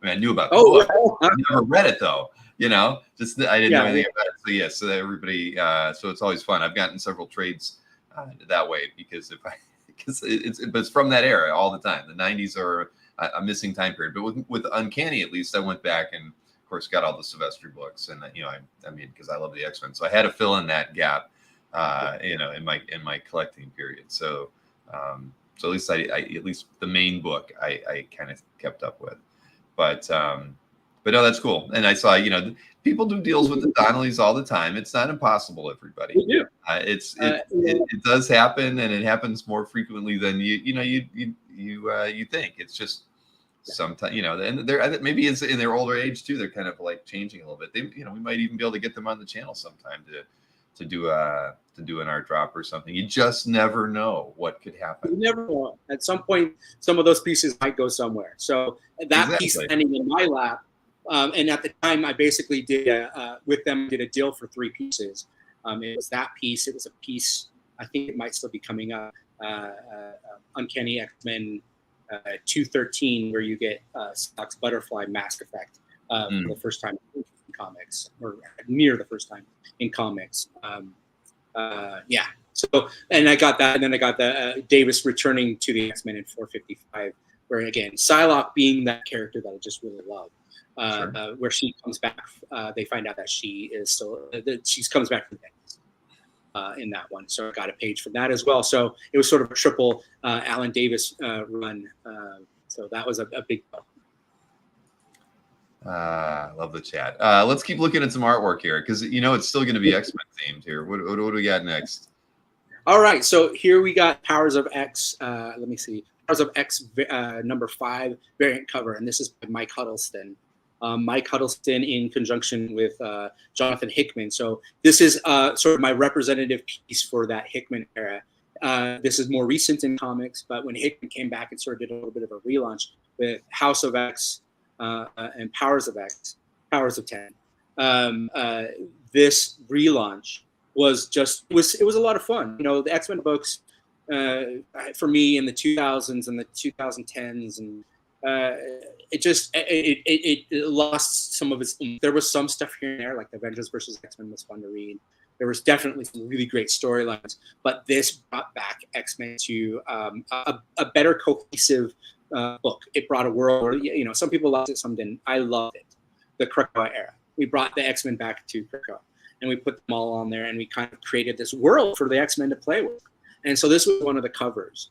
And Huddleston was handpicked by Jonathan Hickman to do these covers. So he was the one guy that he really wanted to have a set of covers. And so getting this was a pretty big deal for me. I remember when this went on, and I'm trying to remember how it went on. I think it might have been they were doing some eBay. It might have been a listing through eBay. And I think it was an auction that they were going to be donating the money to Heroes Initiative, I think it was. Something like that. And if someone wants to correct me, please do. But I believe it was for something like that. And so Huddleston was basically putting his 12 covers up.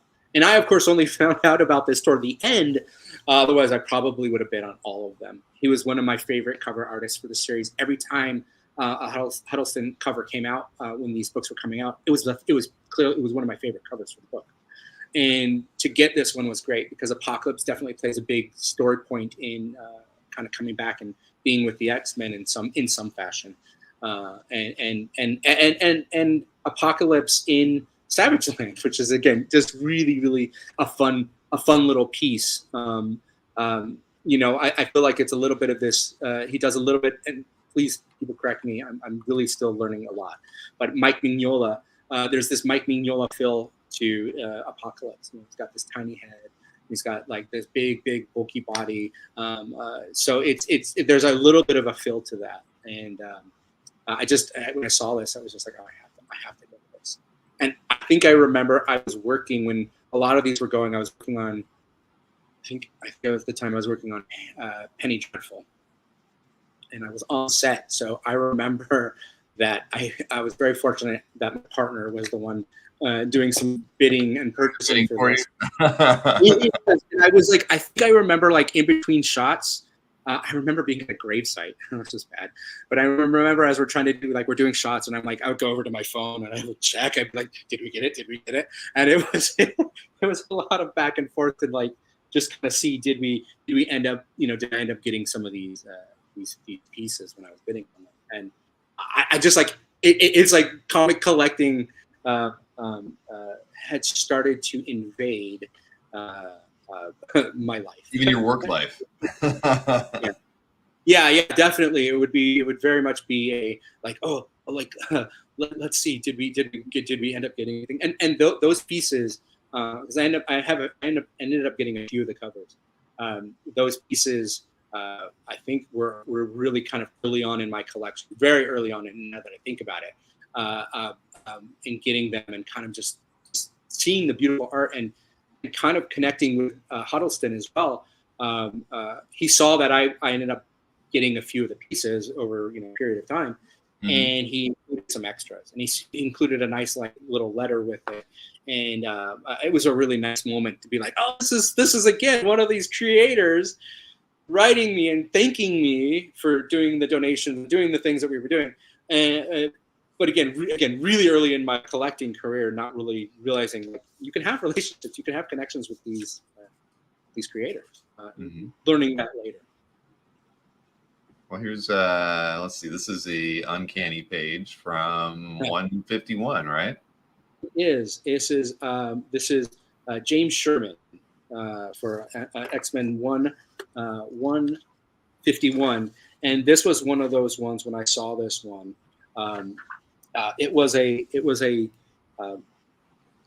It sort of reminded me. So the cover of this issue is Kitty Pryde has got her bags packed, and she's now leaving the X-Men. And it's the whole kind of sob story. I just love the soap opera feel of these comics.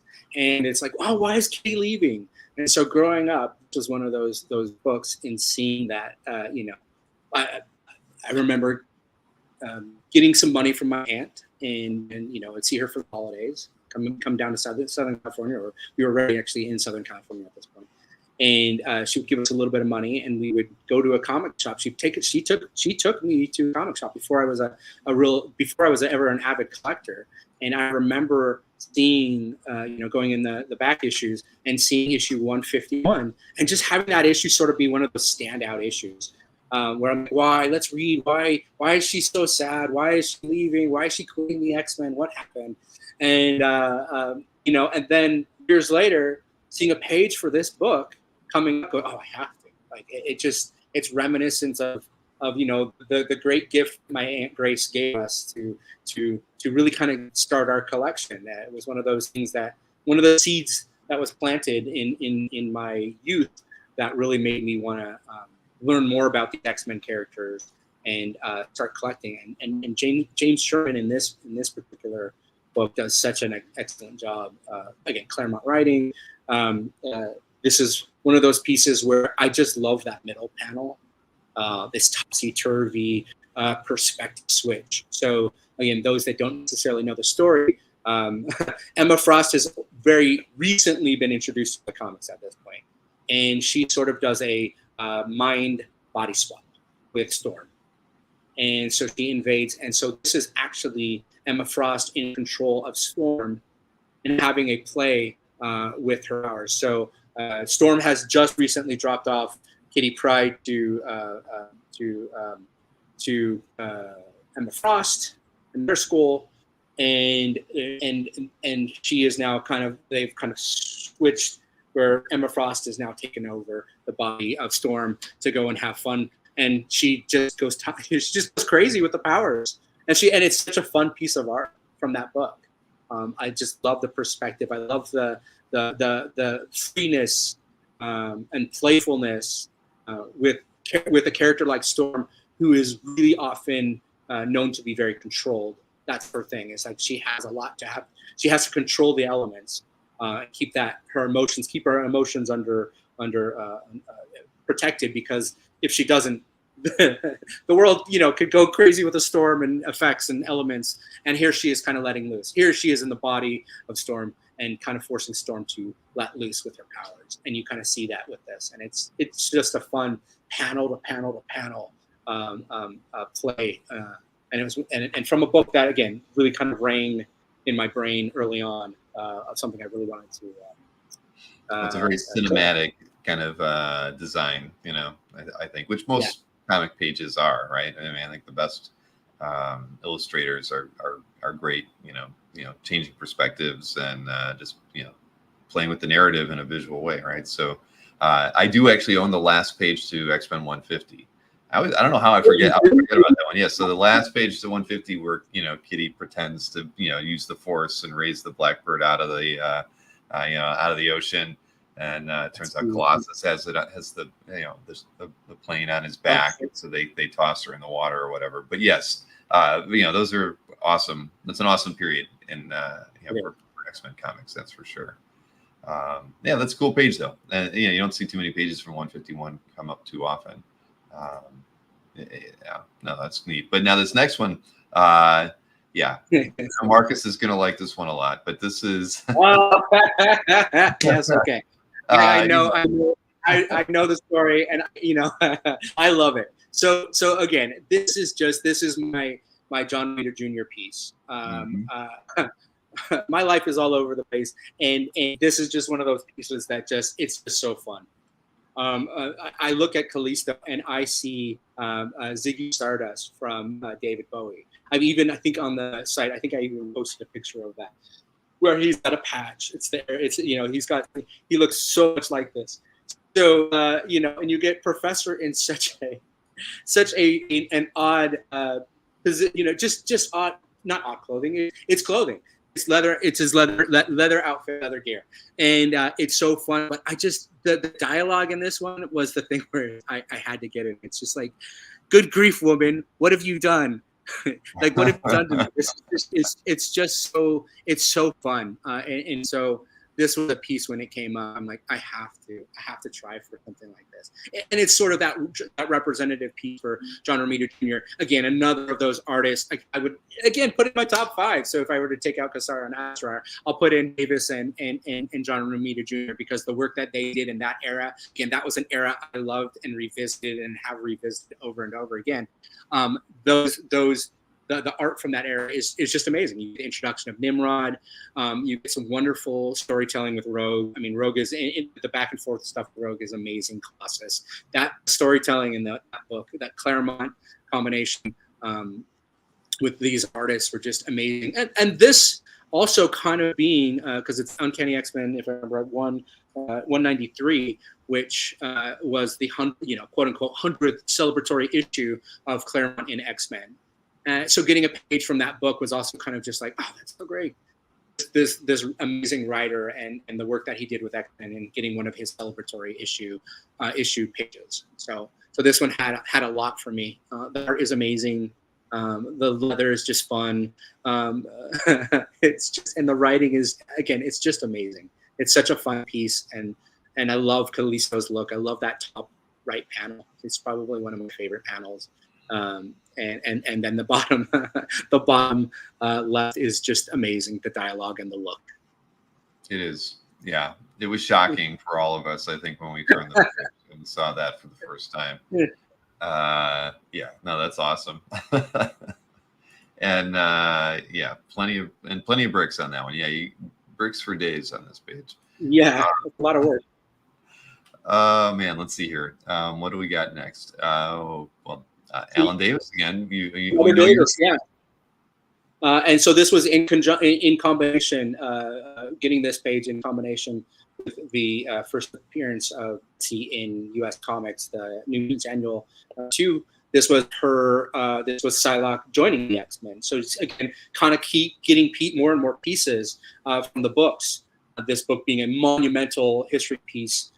This is where you really see the butterfly effect take effect. So it starts out as a mask, and the previous page you kind of see it really as a mask, and in this page it sort of forms from mask to butterfly, and it's something that has been known and kept with her character as a power set, piece of power in this particular book. The butterfly effect became a standard for when you talk about Betsy Braddock. In comics, or when you talk about Betsy Braddock as a character, or butterfly effect. and it came in comics quite a bit. This was how she would talk to people, and she was using her telepathy. A little butterfly would appear, and then she would talk to people, and that's how you knew it was Betsy. And it was just this iconic piece, and then just that a page, from that. And the other thing that was just heartbreaking and beautiful. This is a Mutant Massacre. This is from the Mutant Massacre era, and this is basically you got the remnants of the post-battle in the Morlock Tunnel, where Colossus is out at this point, out cold, and I think Nightcrawler is as well. And Kitty can't control her phase powers, and so she's basically kind of decorporealizing slowly, and so they kind of have her in a capsule, try to just keep her together. And it's a fun little story that eventually that got played with in the Fantastic Four versus X-Men limited series. So there was a lot of stuff from this page in this book that sort of led into a bunch of their really amazing stories. There was some Inferno stuff that eventually came, really a continued storyline with Colossus. So, like there were pieces from this particular storyline that played out years later. And that for me is probably why I'm so drawn to the X-Men books, is you'll get story and art that will come into play 10 years later, 5 years later, 20 years later, 6 months later, whatever it is. And it's 60 years later. You have so much to play with. You have such a long history that, these characters really kind of are not just formed by one writer and one artist. There's this collaboration of all these different artists and all these different writers that kind of come together on these characters that make these characters a living voice. I know that might sound weird, but I'm not just an art collector, but I'm an avid comic book collector and still an avid comic book reader. That's what I do with my time, is I am all about comic books and comic art now. And comic art has certainly taken top tier right now in my life, but I'm still very much a reader. And it's so much fun when I'm reading a story, let's say Kitty or Colossus or Nightcrawler or Betsy, and their voice is still somewhat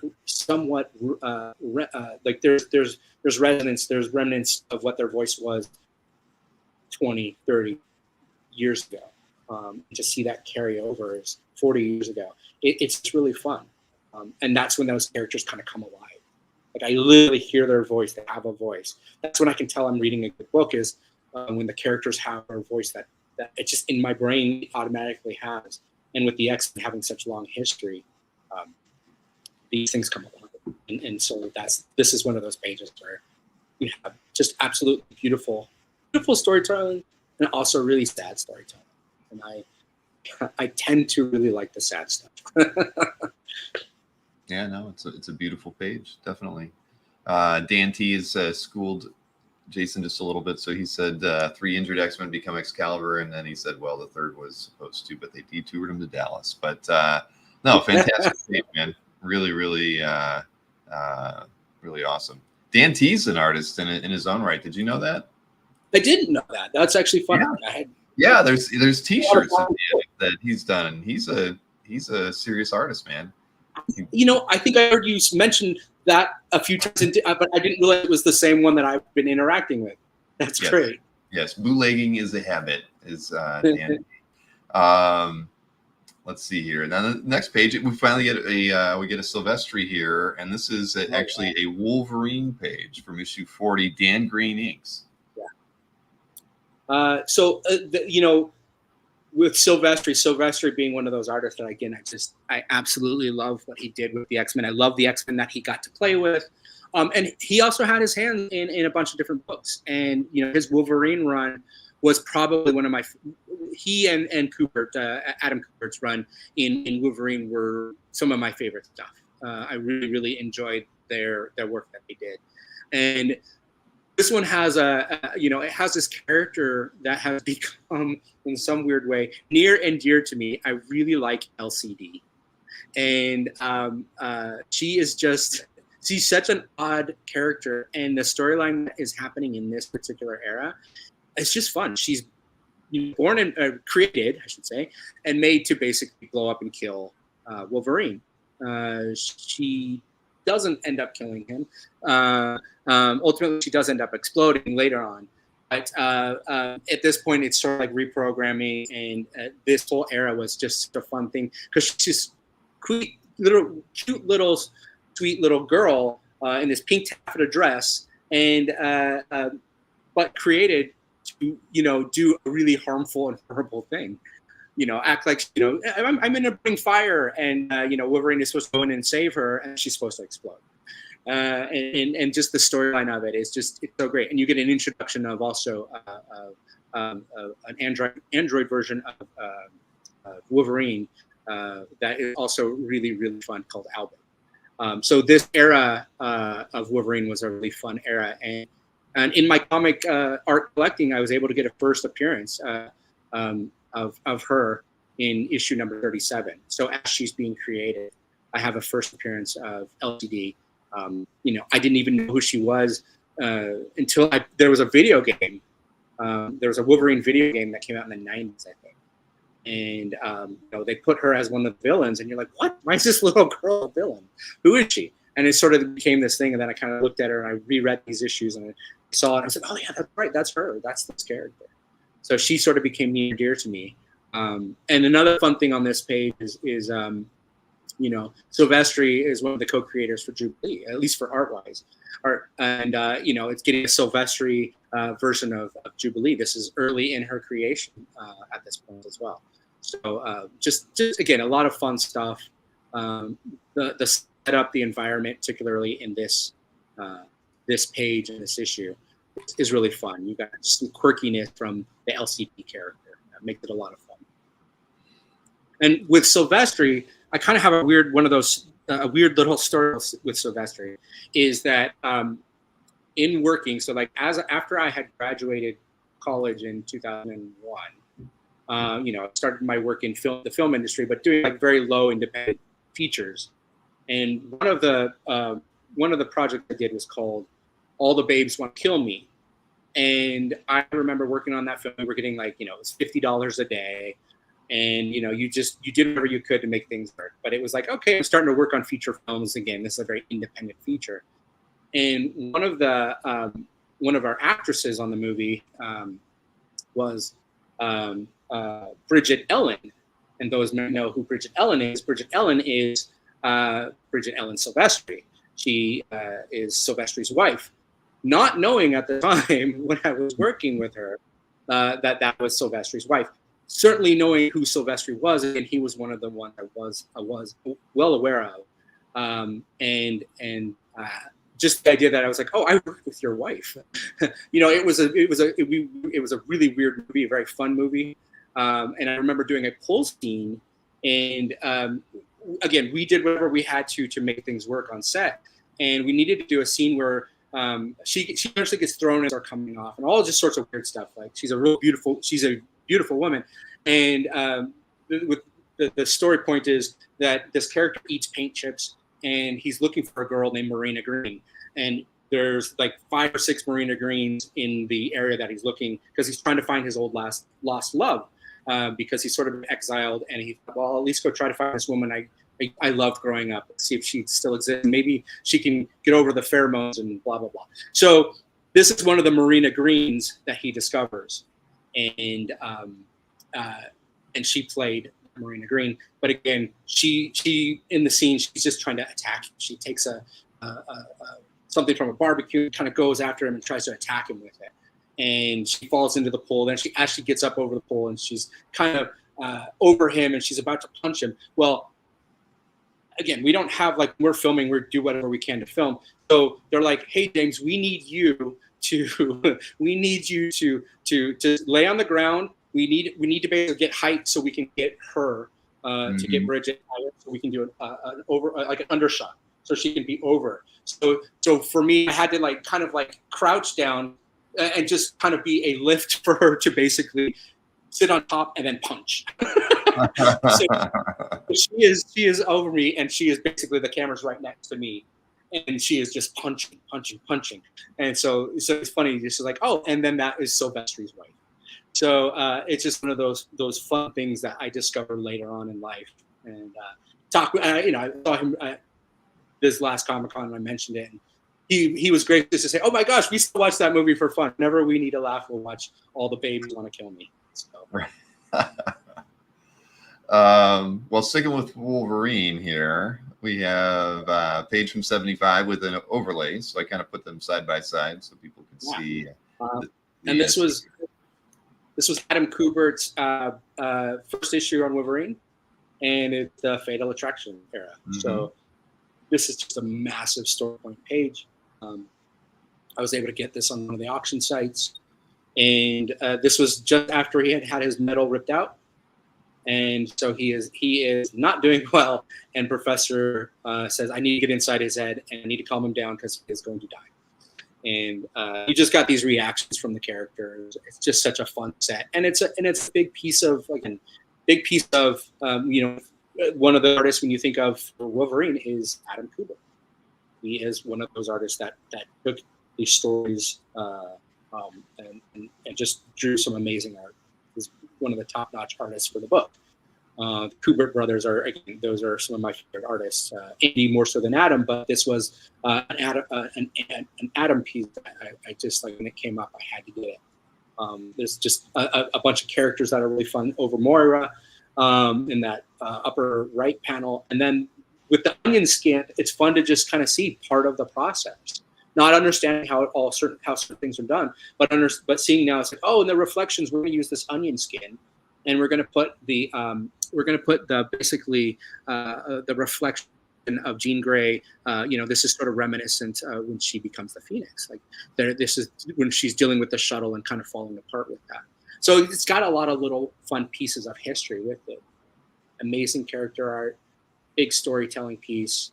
So when this came up, and to get this into my collection, it didn't break the bank. Like some of these pieces, you watch, and if you're watching, you're able to, it takes time and patience, but there's pages like this eventually kind of come around, and getting this was one of those big story point pages, again, from Fatal Attractions era. No, it's beautiful. Yeah, really nice. Yeah, I've always liked Adam's work, so that's I think a lot of people do. But yeah, getting something from his first Wolverine book, all the better. And I guess line too. Let's see, we got an X Factor 100 page next. This is lushly inked. It's beautiful. It is, and this is so for this particular book. The inks Al Milgram, and this was I don't know how to say Jan or Jan Dersema. Please feel free if someone would like to correct. But Dersema art and Al Milgram inks, J. Mateus story, and this is sort of that representative piece. When I was younger, this is one of my pillowcase books. So X Factor 100 was one of those ones that was in the pack that I got at Price Club. And this was one of those stories. I'm like, I don't even know who Multiple Man is. But gosh, I'm going to read about him, and I'm going to read about his death. and that was sort of the big thing, death of an X-Men, So one of the characters will die, and it was him. And so Haven, this is a story point. Haven is basically trying to cure him of legacy virus. And she doesn't quite. He doesn't quite make it. She tries, but doesn't quite work.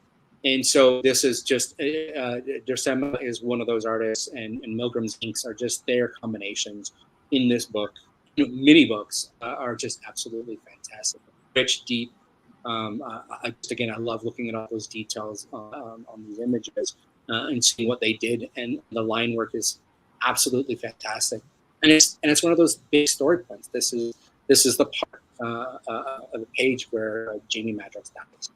And again, you think he's dead for a while, but find out it's one of the dupes. So, spoiler alert, but a spoiler alert from something that was almost 40 years ago or 30 plus years ago. So, but this was a representative page from that era when I was getting those comics and going to Mammoth and reading those books and just learning about these characters. This is in that era. I didn't quite know or understand who they were. And it's absolutely amazing, lovely design. It's become one of my favorite. It's beautiful. Panel layout's awesome. I mean, yeah, I love this page. I have a page from issue 97, I think. Yeah, really nice. Same artist combo on it as well. Yeah, very happy to have that. She says, I think I used to own this page. Should have kept it for trade bait. I'm glad I got it from you. I'm glad I got it because this would be one of those pages. This is definitely one of those pages for me that I really want this page. I'm glad that I secured it. Yep. Savvy collectors all have a pile of trade bait. Well, maybe not a pile, but if you're smart, you always have something on the side for trade that you're not totally attached to. It's a wise thing to do. Yeah. It's hard for me to do that. I'm still at that point where I have. You're still early, man. You get it. I trust me. In my first 12 years of collecting, I probably that thought never even crossed my mind. To like have something on the side just in case. You might need it. If it's a good deal, right? You see it and you're like, oh, I have to buy that. Somebody else wants this page. I'm going to buy it because it's a good deal. And eventually it finds its way to whomever the right person is. But it took me a long time to even now I don't do it. It's like, I'm not made of money, so I can't buy pages that I don't want to keep. But yeah, I get that. Let's see. Next page is a nice splash page with wonderful, wonderful inks on this. And this is haunting and beautiful all at the same time. Yeah, this is again more modern piece. This is Josh Cassar, and meeting him at this last year's Comic-Con, and this is the page that took me to his table. This was a page when I saw online, again, not really knowing artist names, not specifically not knowing, connecting him to the art so much, but we heard him speak at a panel, and I was like, oh, you know what? I think he did that one issue. It'd be interesting to see if he had that page, because I remember reading this, and this is Domino, who's just been flayed and just cut into to take her power. Again, more of a recent storyline, but it's horrifying. It's amazing. It's beautiful, and Josh does his pencils and his inks, and so this is sort of a representative piece for his work. His beautiful, amazing work. I had such a great time talking with him, and I'd seen him on a few of the videos here, getting interviewed, and he's such a great such a great artist. His story is wonderful, and him coming into the comics, he is a artist who is a true fan, and coming up into the books and now really taking the flagship series, flagship books, X-Men, and running with it, and been running with it for quite a while. But he had a run on X-Force before that. And he did, I can't remember how many covers, but he did so many covers of X-Force. And he's now done a bunch of covers for X-Men. And it's great to see where he's gone in this fairly short time. I mean, he's been doing it for a while, but it's just like he's blowing up. And rightly so, because his art, this is just a representative piece. Like I'll show you, grab it. I have a piece of his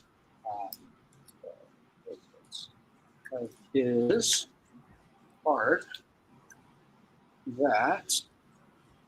But yeah, I love Josh's work. He was at OAX. I mean, yeah, I'm a huge fan. So this is just like, so at Comic-Con, I found this X-Force. We found one of the X-Force covers, and it's got tons of characters, and he just in talking with him, it's such a pleasure. It made it. It's really great when you can buy art directly from the artist and buying directly from him. And he sold these pieces for not crazy prices. Definitely expensive, but not crazy. And it's nice that I could go directly to him without any filters. But I really, really enjoyed getting his art. And this is, again, a piece like this is kind of fun because we now, what we do, and this might sound a little weird, but what we do is we scan these pieces in. And my partner is a watercolor artist. Like, he did this piece here for my dad's memoir, recently posted books. This piece here. He's a watercolor artist. Oh, cool. And very nice. It's really neat to talk with the artist to kind of hear their process. And what we will do sometimes is we will scan these pieces in, we'll enlarge different sections or whatever. We'll use them for Christmas ornaments. Like I have a whole bunch of comic art pieces on my Christmas tree now. I have about 40 plus ornaments now that are just original art. And we'll color them and paint them. But we'll also just take pieces of like, let's say some of the peacock feathers, for instance, on this one, and we'll scan it in, and then Ethan will just have fun and like paint all these pieces. It makes it really kind of fun because we're like, we own the art, so we can kind of have fun with it and use it. Exactly. Not like makes the holidays a little bit more festive and makes you feel at home, right? To have some favorite Marvel characters on the tree, or I love it. The tree has become populated with. I've shown some of the pictures to Andre. He's seen it, some of it, where it's become populated with comic book art. Like, it is definitely prevalent on our Christmas tree. Well, no, it's great pieces, both of them. Honestly, that you could have shown us that one, and that would have been a good pick. But Josh is a great guy. He's super easy to talk to. I mean, really down to earth. His wife is great. They're awesome. So even Dan says Josh is a great dude, and you got another great Oh, and you gave Andre a Christmas ornament as well. I did. I didn't want to say, but I'm glad he did. So there you go. He had talked about. I hope this doesn't ruin any deals, Andre. But he talked about not having any Demon Bear art. So we scanned in our piece of the Demon Bear from the Demon Bear page and sent him some Demon Bear art. So, why not? That was very nice of you. Let's see here. What do we got next? This is from X-Men 48, I think it says. X-Men. It should be X-Men 18. Is it 18? I'm sorry. I didn't think I need new glasses, man. But yes, 18. Okay. And this is I'm not gonna even try to. His last name is Asrar, Asrar, and he did the art for, in my opinion, one of the best storylines for Hickman's run. It was the Children of the Vault. For those who have read it, it's just absolutely amazing. There's a collector who really likes his stuff. I'm blinking on his name right now, but he and I both love. It's Michael M. Gala. So again, I know some of these people by their screen names in person, but he and I both love the Children of the Vault stuff. And this was sort of that representative piece from the Children of the Vault. That storyline from basically X-Men issues 18 and 19.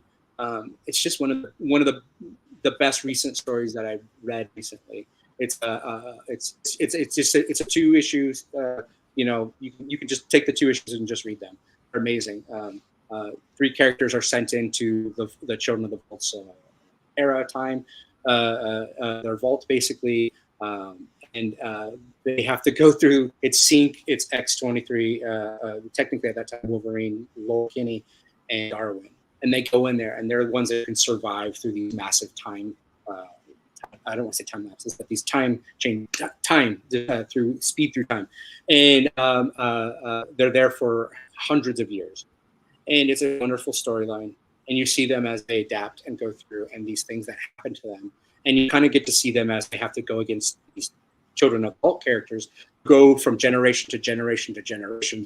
They're humans that have kind of souped up generation after generation, they have to confront them, and the story that happens there is absolutely beautiful. And so this is a piece of that from that issue. I ended up was very fortunate to get a good chunk of both issues 18 and 19. They're just amazing pieces. That's very nice. I really do like Asrar's work. We featured several pieces of his stuff on the CAF updates over the years. Definitely, Chris Snorek has he definitely appreciates Mahmoud's artwork a great deal. Now this one's from X-Men 27, and I don't know. I love the inking on this piece. It's beautiful. Scott Hanna is the inker, and this is a Richard Bennett piece. So this is another book that Richard Bennett did, and Richard Bennett, who in my industry, I keep hoping I'll work with him, but he's also become a storyboard artist. In fact, we bid on I'm not sure if we've been on films together. Like I've never met him in person, and I'm hoping one day I get to. But it's fun to see that as a comic artist, because a lot of comic artists also do storyboard. So we'll see them in our storyboard. We'll get pages back and forth when we're doing storyboarding. And so he has been on some projects with some friends. I'm like, oh, you're working with Richard. I just love his art. I'm crazy for his stuff. Like I think he does such a great job as an artist. And again, Scott Hanna as an inker is just, again, that's one of those names that a lot of people are very well aware of. And in this piece kind of spoke. It's dealing with the legacy virus. Legacy virus art is definitely one of my themes. I like legacy virus art. I tend to lead towards the Failing Saga and Legacy for the sad stuff. Those are really good storylines. You at some point see you get the death of some pretty big characters with the legacy virus, ultimately leading to the death of Colossus in issue Uncanny X-Men 390 at one point. And he cures in response to the fact that that was something that took his sister Ileana. And so like this is one of those storylines where you get to see the effects, and they talk about these effects, and in this particular story that doctor who's talking is technically Sinister, but it's still a fun piece. And he does a bit of a comparison of legacy virus versus the AIDS epidemic, mutants in comparison to homosexuality. And I thought, like in comics, how bold and amazing as a gay man myself, to see this in comics, to see this just pointed straight to what we're talking about. Again, not for everybody seeing it that way, but for me, for sure, right? Part of in that group that is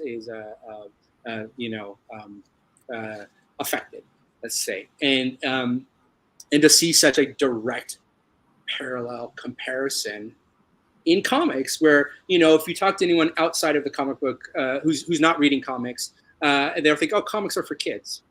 This isn't the kids' storyline. These comics are for adults. I mean, they can be for kids as well, but they are also for adults. And you get storylines like this. It's pretty great. It's pretty sad. This particular storyline is really, really sad because the woman ends up dying from the disease. And again, it's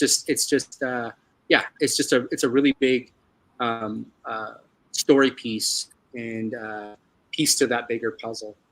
But the fact that in these comics, especially in X-Men, you get to see those storylines. You get to read those storylines. They weren't afraid at this time to put in big story pieces like this. Sure. So for me, that was a must in my collection. Richard Bennett, and then just the subject matter. Yeah, no, it's a fantastic page, and Bennett's work. I wasn't reading during this period, but I do enjoy his stuff, and hopefully you do get to work with him one day. That'd be pretty cool, man. Yeah, I'm hoping. I've had some friends who've been fortunate enough to have some storyboard art, because I think he's doing storyboarding primarily. I don't know that he's still doing any comic art, and so I think that's what he's doing. And I'm like, oh, you get to work with this guy who did some of the, I believe he had his hands in the death of Ileana, the issue where she dies. It's like these are big stories for me when I was growing up.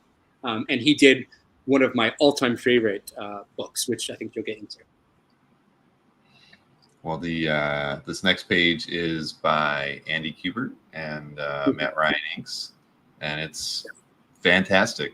I mean, it's flawless. The word balloons, the handling of the blacks throughout this. I mean, it's just amazing composition. It's perfect. This is why I love Cooper. I mean, I now financially get into a little bit of trouble with him because I have a hard time saying no to his art. James and I have talked about this. Andre and I have talked about this. Khalil and I have talked about this. A lot of my friends in the community have.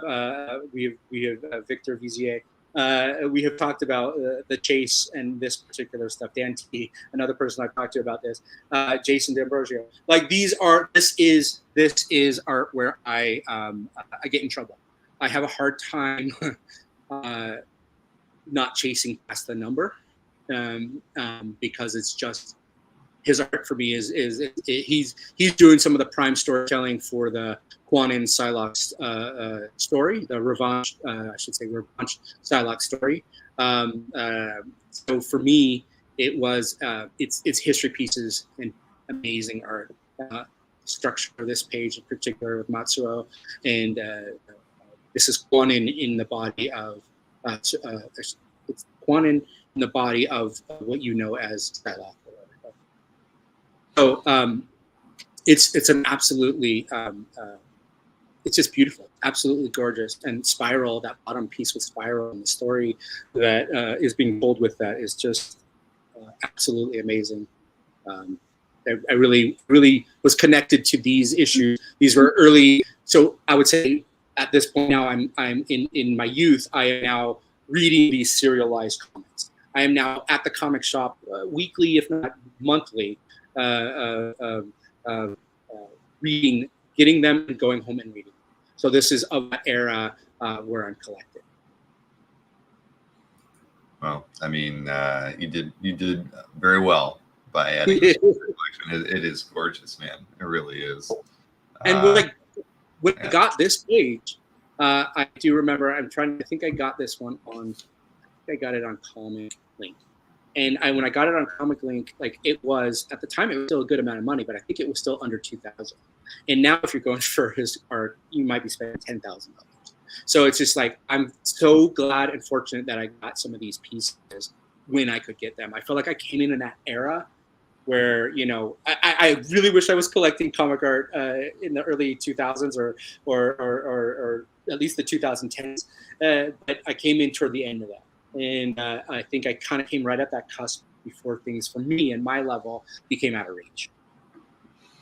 Agreed. Well, yeah, so much changed during the pandemic with pricing, and made everybody a lot wealthier if they got started collecting before 2020. But it did make a lot of other pages get out of reach. But no, you got that at the right time.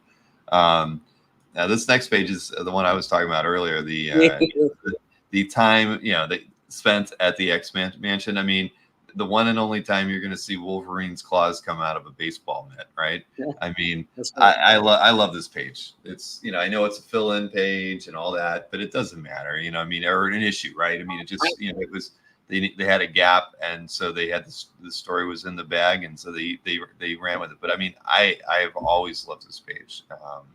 Because this page for me is it hits on so many levels. This was definitely one of the earlier pages I broke the bank for a little bit, but it was one of those ones I don't regret a cent of it. It's Tony DeZuniga art. People have said that it's Cockrum's layouts. Either way, I don't care. If it is, yay. If not, I don't. It's like I absolutely love this page. It's early X-Men. This is early X-Men era. That next generation X-Men, and you get Colossus forming, going from human form to metal form. You get a Snikt in this page, like it's an early Snikt, like that's a thing for me. And you got it, you got him in uniform Snikt, and he's popping his gloves, popping his claws through the gloves. You get a Bub in this. And again, these are just little things that I find it so fun, and whenever I'm getting a page, it's just looking for all those little treasures. You get you get a comrade from Colossus. Like again, these are those things. This has Jean Grey Phoenix using her powers. It has so much stuff in this page, and for me, one of the biggest things in this page is that I love X-Men in leisure. One of my favorite things is X-Men poolside, X-Men at beachside, but most of all, X-Men baseball. And so that has sort of become, when I ended up getting this page, that's one of those things I sort of chase. Like, I don't think I'm going to get much from issue 3. I think it's 325, because I think someone collected that book. But anytime a baseball page comes up, I'm always like, oh, I'm gonna try for that. And so at this point in my collection, I probably have a half a dozen. I think I've only posted 2 or 3, but I have about a half a dozen. Something where it's relating to baseball, X-Men and baseball. I love them at leisure because for me, these characters are alive in my head. They're alive. They have voices. They're alive. And this is what they do. This is something that they do. And it's such a fun character thing. You know, they not just fighting people, not just in costumes fighting. They're playing baseball. They're at a picnic. They're at the beach. They're doing something else, and then something happened. So this for me was one of those pages that is a must-have. Well, yeah, again, you did very well with this one. I love it. Now, I know we were talking about the animated series a little earlier, so you included a piece from that. I did, and this is from Graduation Day. So this was season 5, the very last episode, and I had to include something from X-Men animation as that was a big piece of my getting into comics history. And this is the second to last frame in the series. Maybe like there might be, you know, like they have, it's this one, and then I think they cut to their backs, and then they might cut to something else. But of the team itself, this is the second to last shot, I believe, of the team. It's a pull out, I believe, whatever it is. But the only person who's missing in there is Beast. And it was fun to see again the process of how they do it. You're missing Beast. You're missing the capes from Storm and the capes from Magneto in this particular image. The painting is also the actual painting as well. So it's neat to have those 2 pieces together. They're on a few different cells, which is also really kind of fun to see, like who they found what cells, and that they really just kept when you watch the series, because at this point they didn't spend a lot of money on their animation. They really kept these characters static, and the reason why the cape and Magneto's cape, Storm's cape, and Beast, I think it's because they move. They do a little animation on them, so everybody else is fixed. And I believe in the animation, they're just solid, and they stay on them for like a good few seconds. In my brain, a few seconds. They're just sort of doing missing Wolverine's shadow in this one, though. That's the only thing other than the cape. You know what? That's right. You know, so I think that might have been in Beast cell. So it might have been in whatever other cell is not there. It might have been in the cape cell, which would make sense. So they had a few of those animated, because they just animated, as you learn, if they just animated a few things, it made it feel like the whole thing was alive. So if we just did the capes and Beast, then that's all you needed to do, and it made the cell, it made the piece, even though you're on it for a few seconds. Oh, heck yeah. No, this is great. I mean, how often are you going to have a moment in time from the animated series where you get to have this many characters on screen, you know, on a cell or a multiple cell? So is the background original, or is that it is. That's even better then. That's, you know, hard to come by. That's fantastic. It is. Well, it's nice when they're still together, so that you kind of have that combination. And so again, this being the end of that series, that really kind of introduced me to who the X-Men were. Getting that little book in the early 90s. And just kind of learning who the heck are X-Men. Wait, what's going on? What's happening with these characters? Okay, and then just loving the series, and then and then it ended, and seeing the resurgence of where it is now. It's been such for me. I'm not saying that every episode currently is amazing, but I certainly am loving the fact that we get to go back there. I'm so happy to go back into that world. How many years later, 30 plus, almost 20 something years later, 27 or 28 years later, whatever it is. It's so fun to go back into that world. Another collector, CAF collector, is Tommy S. So he and I both love the X-Men animation stuff. So I've been able to secure a few pieces from the opening sequence too. I have a piece from the villains lineup. I have a piece where Wolverine is popping the claws in the entrance when they're pulling out for him before they say Wolverine. Like these are things where I just geek out at. Like these are the things I watched as a child getting into this world, and now I have a little piece of those are the drawings, the pencil drawings. This one is the cell, but I have those pieces of the story. Like I have little pieces of history from something that was so rooted in something that was so strong and brought me into the comic book world. no, it's great. I have a couple cells from the series as well. Nothing important, but they make me smile whenever I get them. I got a Cyclops. I have a Sentinel, Wow, and that's great. That's yeah, fun. yeah. That was like, and I bought that year. That was the first piece of animation art I ever bought, was the Sentinel. I always love a good Sentinel battle. I can't think of what the other piece was, but either way, this is a great one. So we have 3 more pieces to look at, and one of them's a reveal, and we're going to save that one for last. Now, Yes. let's see here. So the next one is X-Men Gold, right? Yep. Issue 30. So this is from David Marquez, and so David Marquez did the story, the X-Men Wedding, which came out in X-Men Gold number 30. And this particular piece is just a huge prime example of something that looks so simple in art. And I could have chosen a few different. I'm fortunate enough to have a good chunk of the X-Men Wedding issue. I don't have the Rogue and Gambit pieces, but I have all of the storyline of Kitty and Colossus nearly getting married. Kitty and Colossus, their story points throughout the many years. I love their storyline. I hated what happened in this issue. So it's one of those things where it's like, I'm so sad. And I hate all of the art. I love the art, but I hate what happened.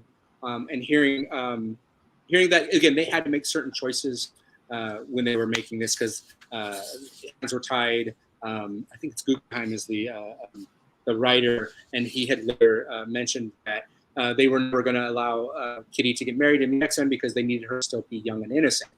And I just think it's just such a weird choice for characters who have been in their love story so deeply rooted for 30 plus years, 40 years by the time that this happened. So it's super sad. But going back to the art itself, it's, hand art. There's books and books and books on hand art. It's one of those things that not a lot of people do really well. And here you have having a close-up on a monumental moment when Colossus is about to put the ring on Kitty to get married, and this is her way of saying no. It breaks my heart. It's sad, and it's weird when art does that. It's it's so emotionally big that it can do that, and there's decisions in just like the hand, like the fact that like what we're seeing, a female hand versus a male hand. You're seeing some of the inside of the ring. You're seeing there are certain things. You're seeing the underside of a nail. Like there's position, the hand craft work. Again, someone can look at this and go, it's a very simple page.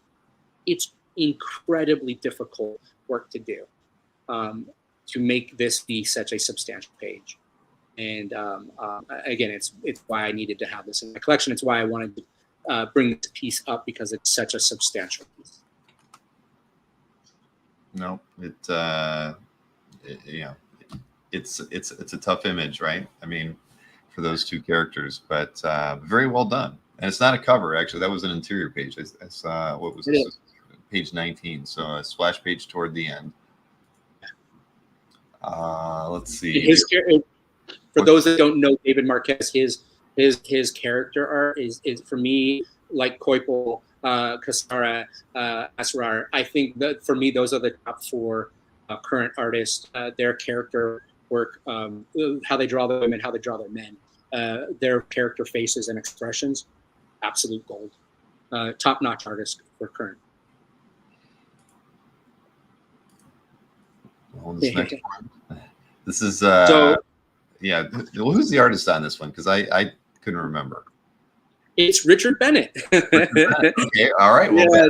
Back. So bringing back to my all-time ever favorite story in comics in X-Men is this issue, X-Men Unlimited number 4. It is where you get, it's just one of those one-off books in the 90s. And it's the reveal that Nightcrawler is Mystique's son. And you get a lot of the backstory of Rogue being adopted, the adopted daughter of Mystique, and her meeting Cody. And you just get a lot of really wonderful story points.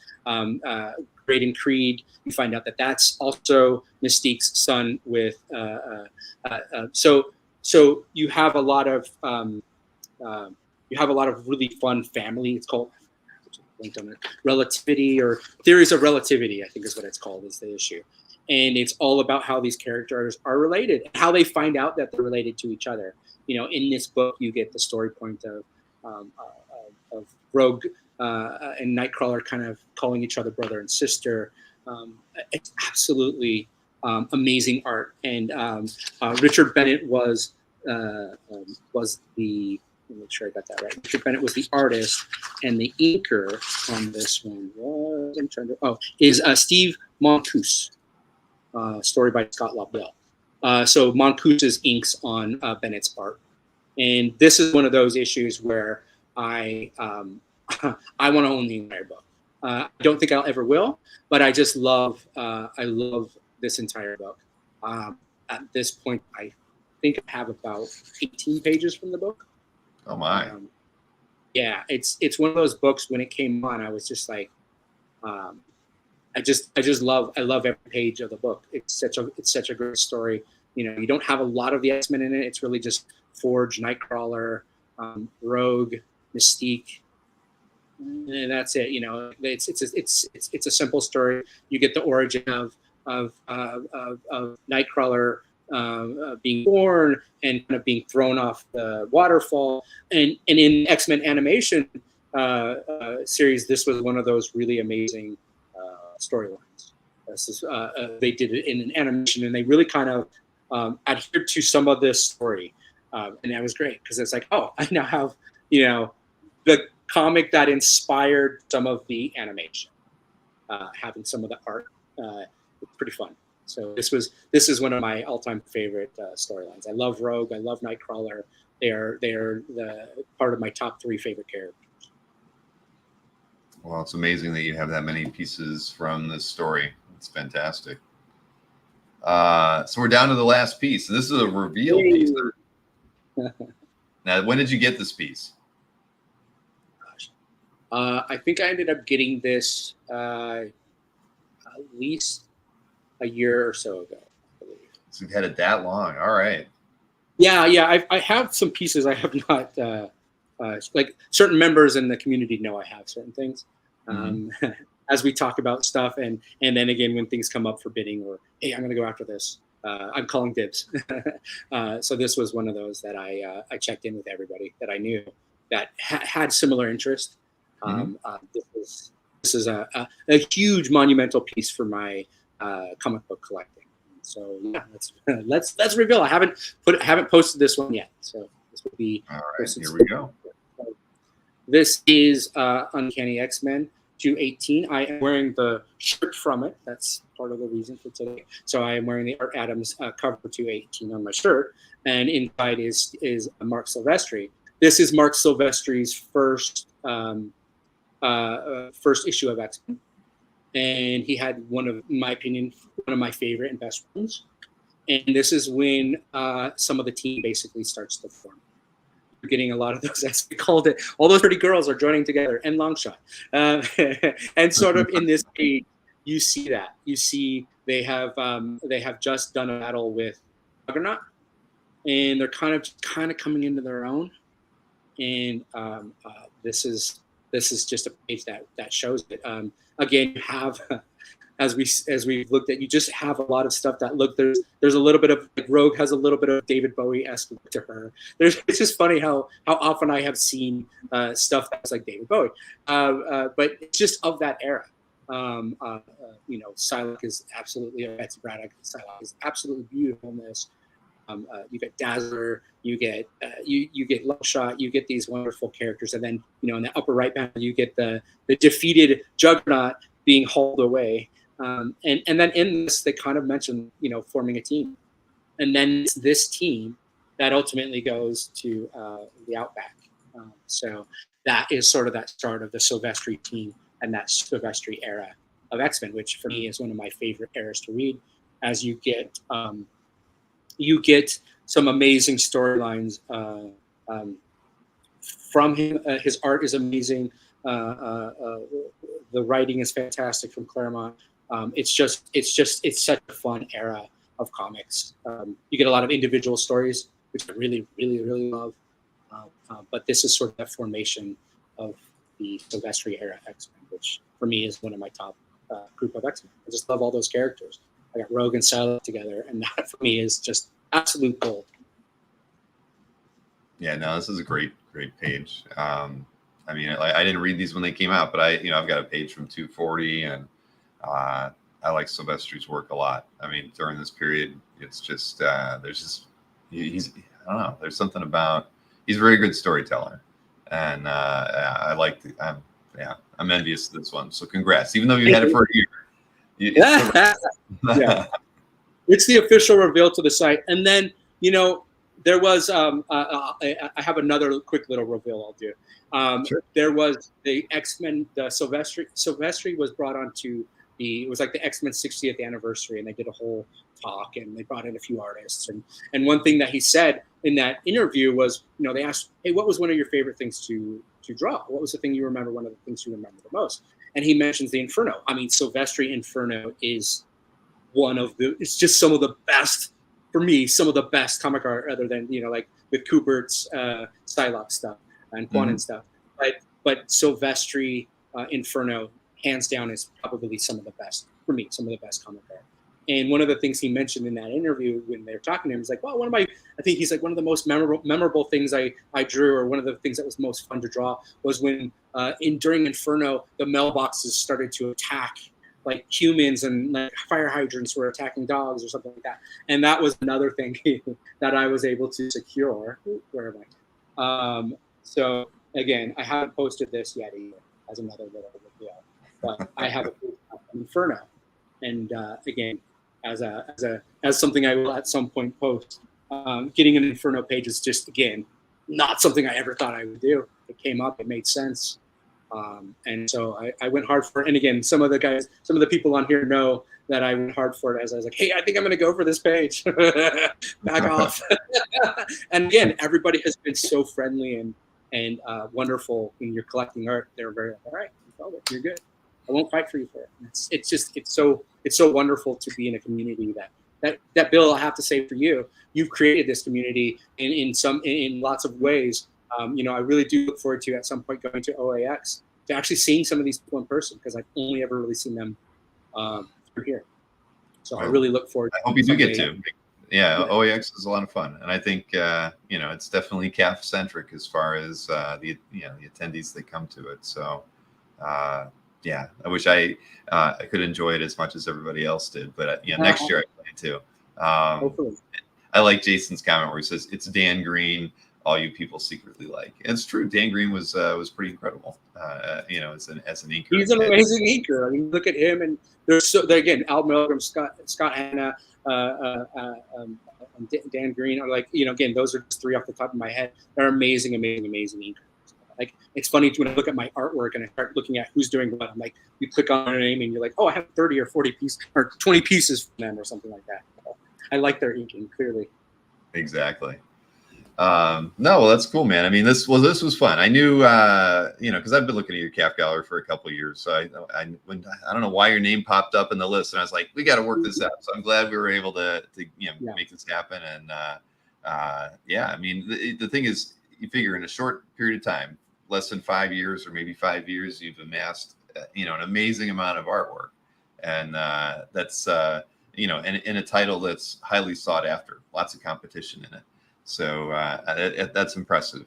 Not too many people that with kind of a, short window of collecting have been able to pull that much, material together. So I commend you on what you've been able to achieve, because this is great. Thank you very much. And there's lots more to come. I have, some really fun pieces that I really look forward to. I love, like, when I want to treat myself, I love the ability of, all right, this week I'm going to do a CAF post. And that's sort of like a reward for myself. I haven't been able to do much recently, but I'm going to, I'm looking forward to just as I do it. It's to be honest, Bill, it's therapy.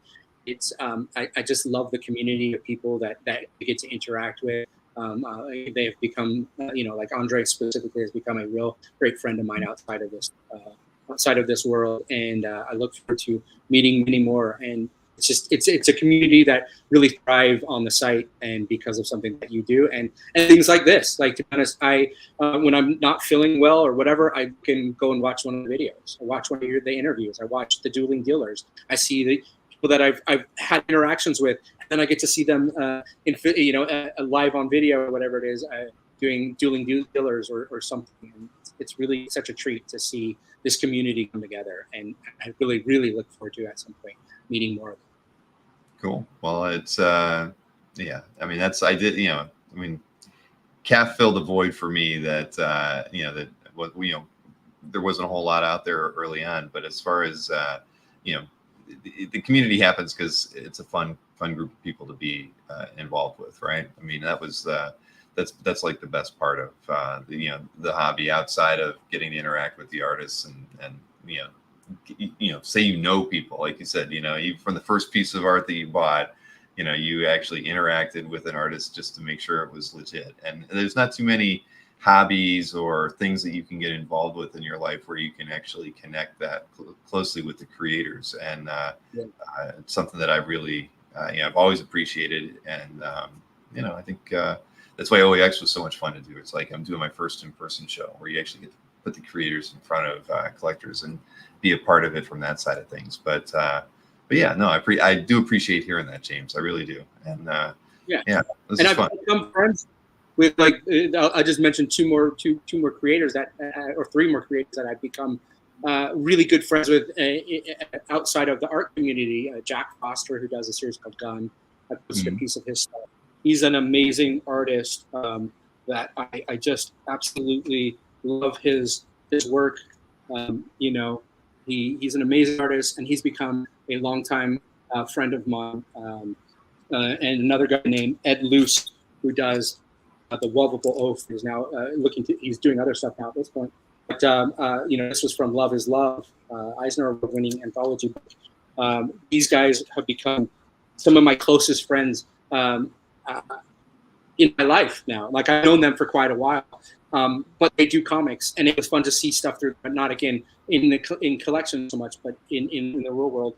And then another one that I had a good connection with and worked with is a guy named Kevin Van Hook, who is one of the co-creators of Bloodshot. And I was able to get, which was a really fun thing, we worked together on a movie called Project Power for Netflix. This was his spec art that he did, got him into the door at Valiant, which ultimately at some point where he created Bloodshot, co-created Bloodshot. And it's fun to look at the time because Bishop at this point had only just been brought into comics a few months at this point, and he was already doing spec art with Bishop. So it's just it's a spec piece, but it was his art that opened the door to get into Valiant, and just to learn these stories from these people, these friends, these now friends of mine, especially those three in particular. It's just a community where I'm like, I just love it. I want more of it. I want to have people in my life. They're wonderful friends, and again, it's just this community that I've grown really close to and come into, even just in the last few years. But it's really important to me. That's awesome. And when we just did that close up, I saw the LCD statue behind you. I didn't notice it. Yes, other side. Yeah, I didn't see the whole time. I've been looking right at it. What an obscure, such an obscure piece for a statue. Yeah. It's really cool. So it's Albert and LCD. My partner Ethan got me this for this last Christmas. It's like, it's rare that you're ever like, it's such a weird character to do a statue for, because she's a small in size too in stature, but she's such a fun character and such a unique character. And Albert's such a fun character. Of course, when someone looks at it, they're like, oh, it's Wolverine. No, it's Albert. For those geeky that know, Albert and LCD. Yes, these are the things that are in our lives. So yeah, it's all encompassing. I really do try to stick to the comics and the art, because the figures, it's just too much. That is awesome. That is, and that's that's the other great thing about art. You have to surround yourself with it, and all the other things in the hobby that make us smile. So, and I saw Jason said I should sell all my art now that I'm in Florida. That's not going to happen, Jason. I made that mistake once. And Jason Beam, Dr. Balls is over in Facebook right now, not here in the chat. He said a fan of LCD and Albert is a friend of mine. So there you go. See, you never know what you know who you're going to meet. All right, man. Well, we're going to call it a night, but this is a lot of fun games, and I will be in San Diego. I'm going to go to Comic-Con. I'm not sure when. I look forward to meeting you. Okay, good. Yeah, look me up. I'll probably be hanging out a little bit with Berkey and Anthony, and perfect. I'm doing a fair amount of walking around. I won't be there for the whole show, but I'm planning on at least like Thursday through Saturday right now. There's some panel or something that I've been invited to sit in on. I just don't know when it is, so I haven't booked my flight yet. But yeah, definitely look me up. It'd be fun to meet in person. Yeah, and I'm also really looking forward to the mystery sketch. I've never done it before. I signed up this time, so I'm going to be. I'm looking forward to seeing how that works. And again, thanks for everybody. And I think the one other person, there's so many people in the community. Marcus Y was another amazing person who always comments on my art and makes me feel so good about the collection. So thank you again for so many people who look at the art and comment about the art. I'm very excited to continue down the process. So. Fantastic. All right, James. Well, again, thank you for doing this, and I look forward to meeting you in San Diego, hopefully. And then, yeah, if you are not following James's CAF Gallery, I would encourage you to do that. Premium members can do it. Do that. That way, you never miss an update when James does post artwork. So, yeah, definitely do that, and head over to his CAF Gallery tonight and leave a few comments, likes, all that fun stuff too, because that's what makes our world go around. So, again, James, thank you, man. I appreciate it. And everybody, thanks for hanging out with us tonight. We'll see you again. I'll be back at it tomorrow night. But have a wonderful night, and we appreciate you hanging with us.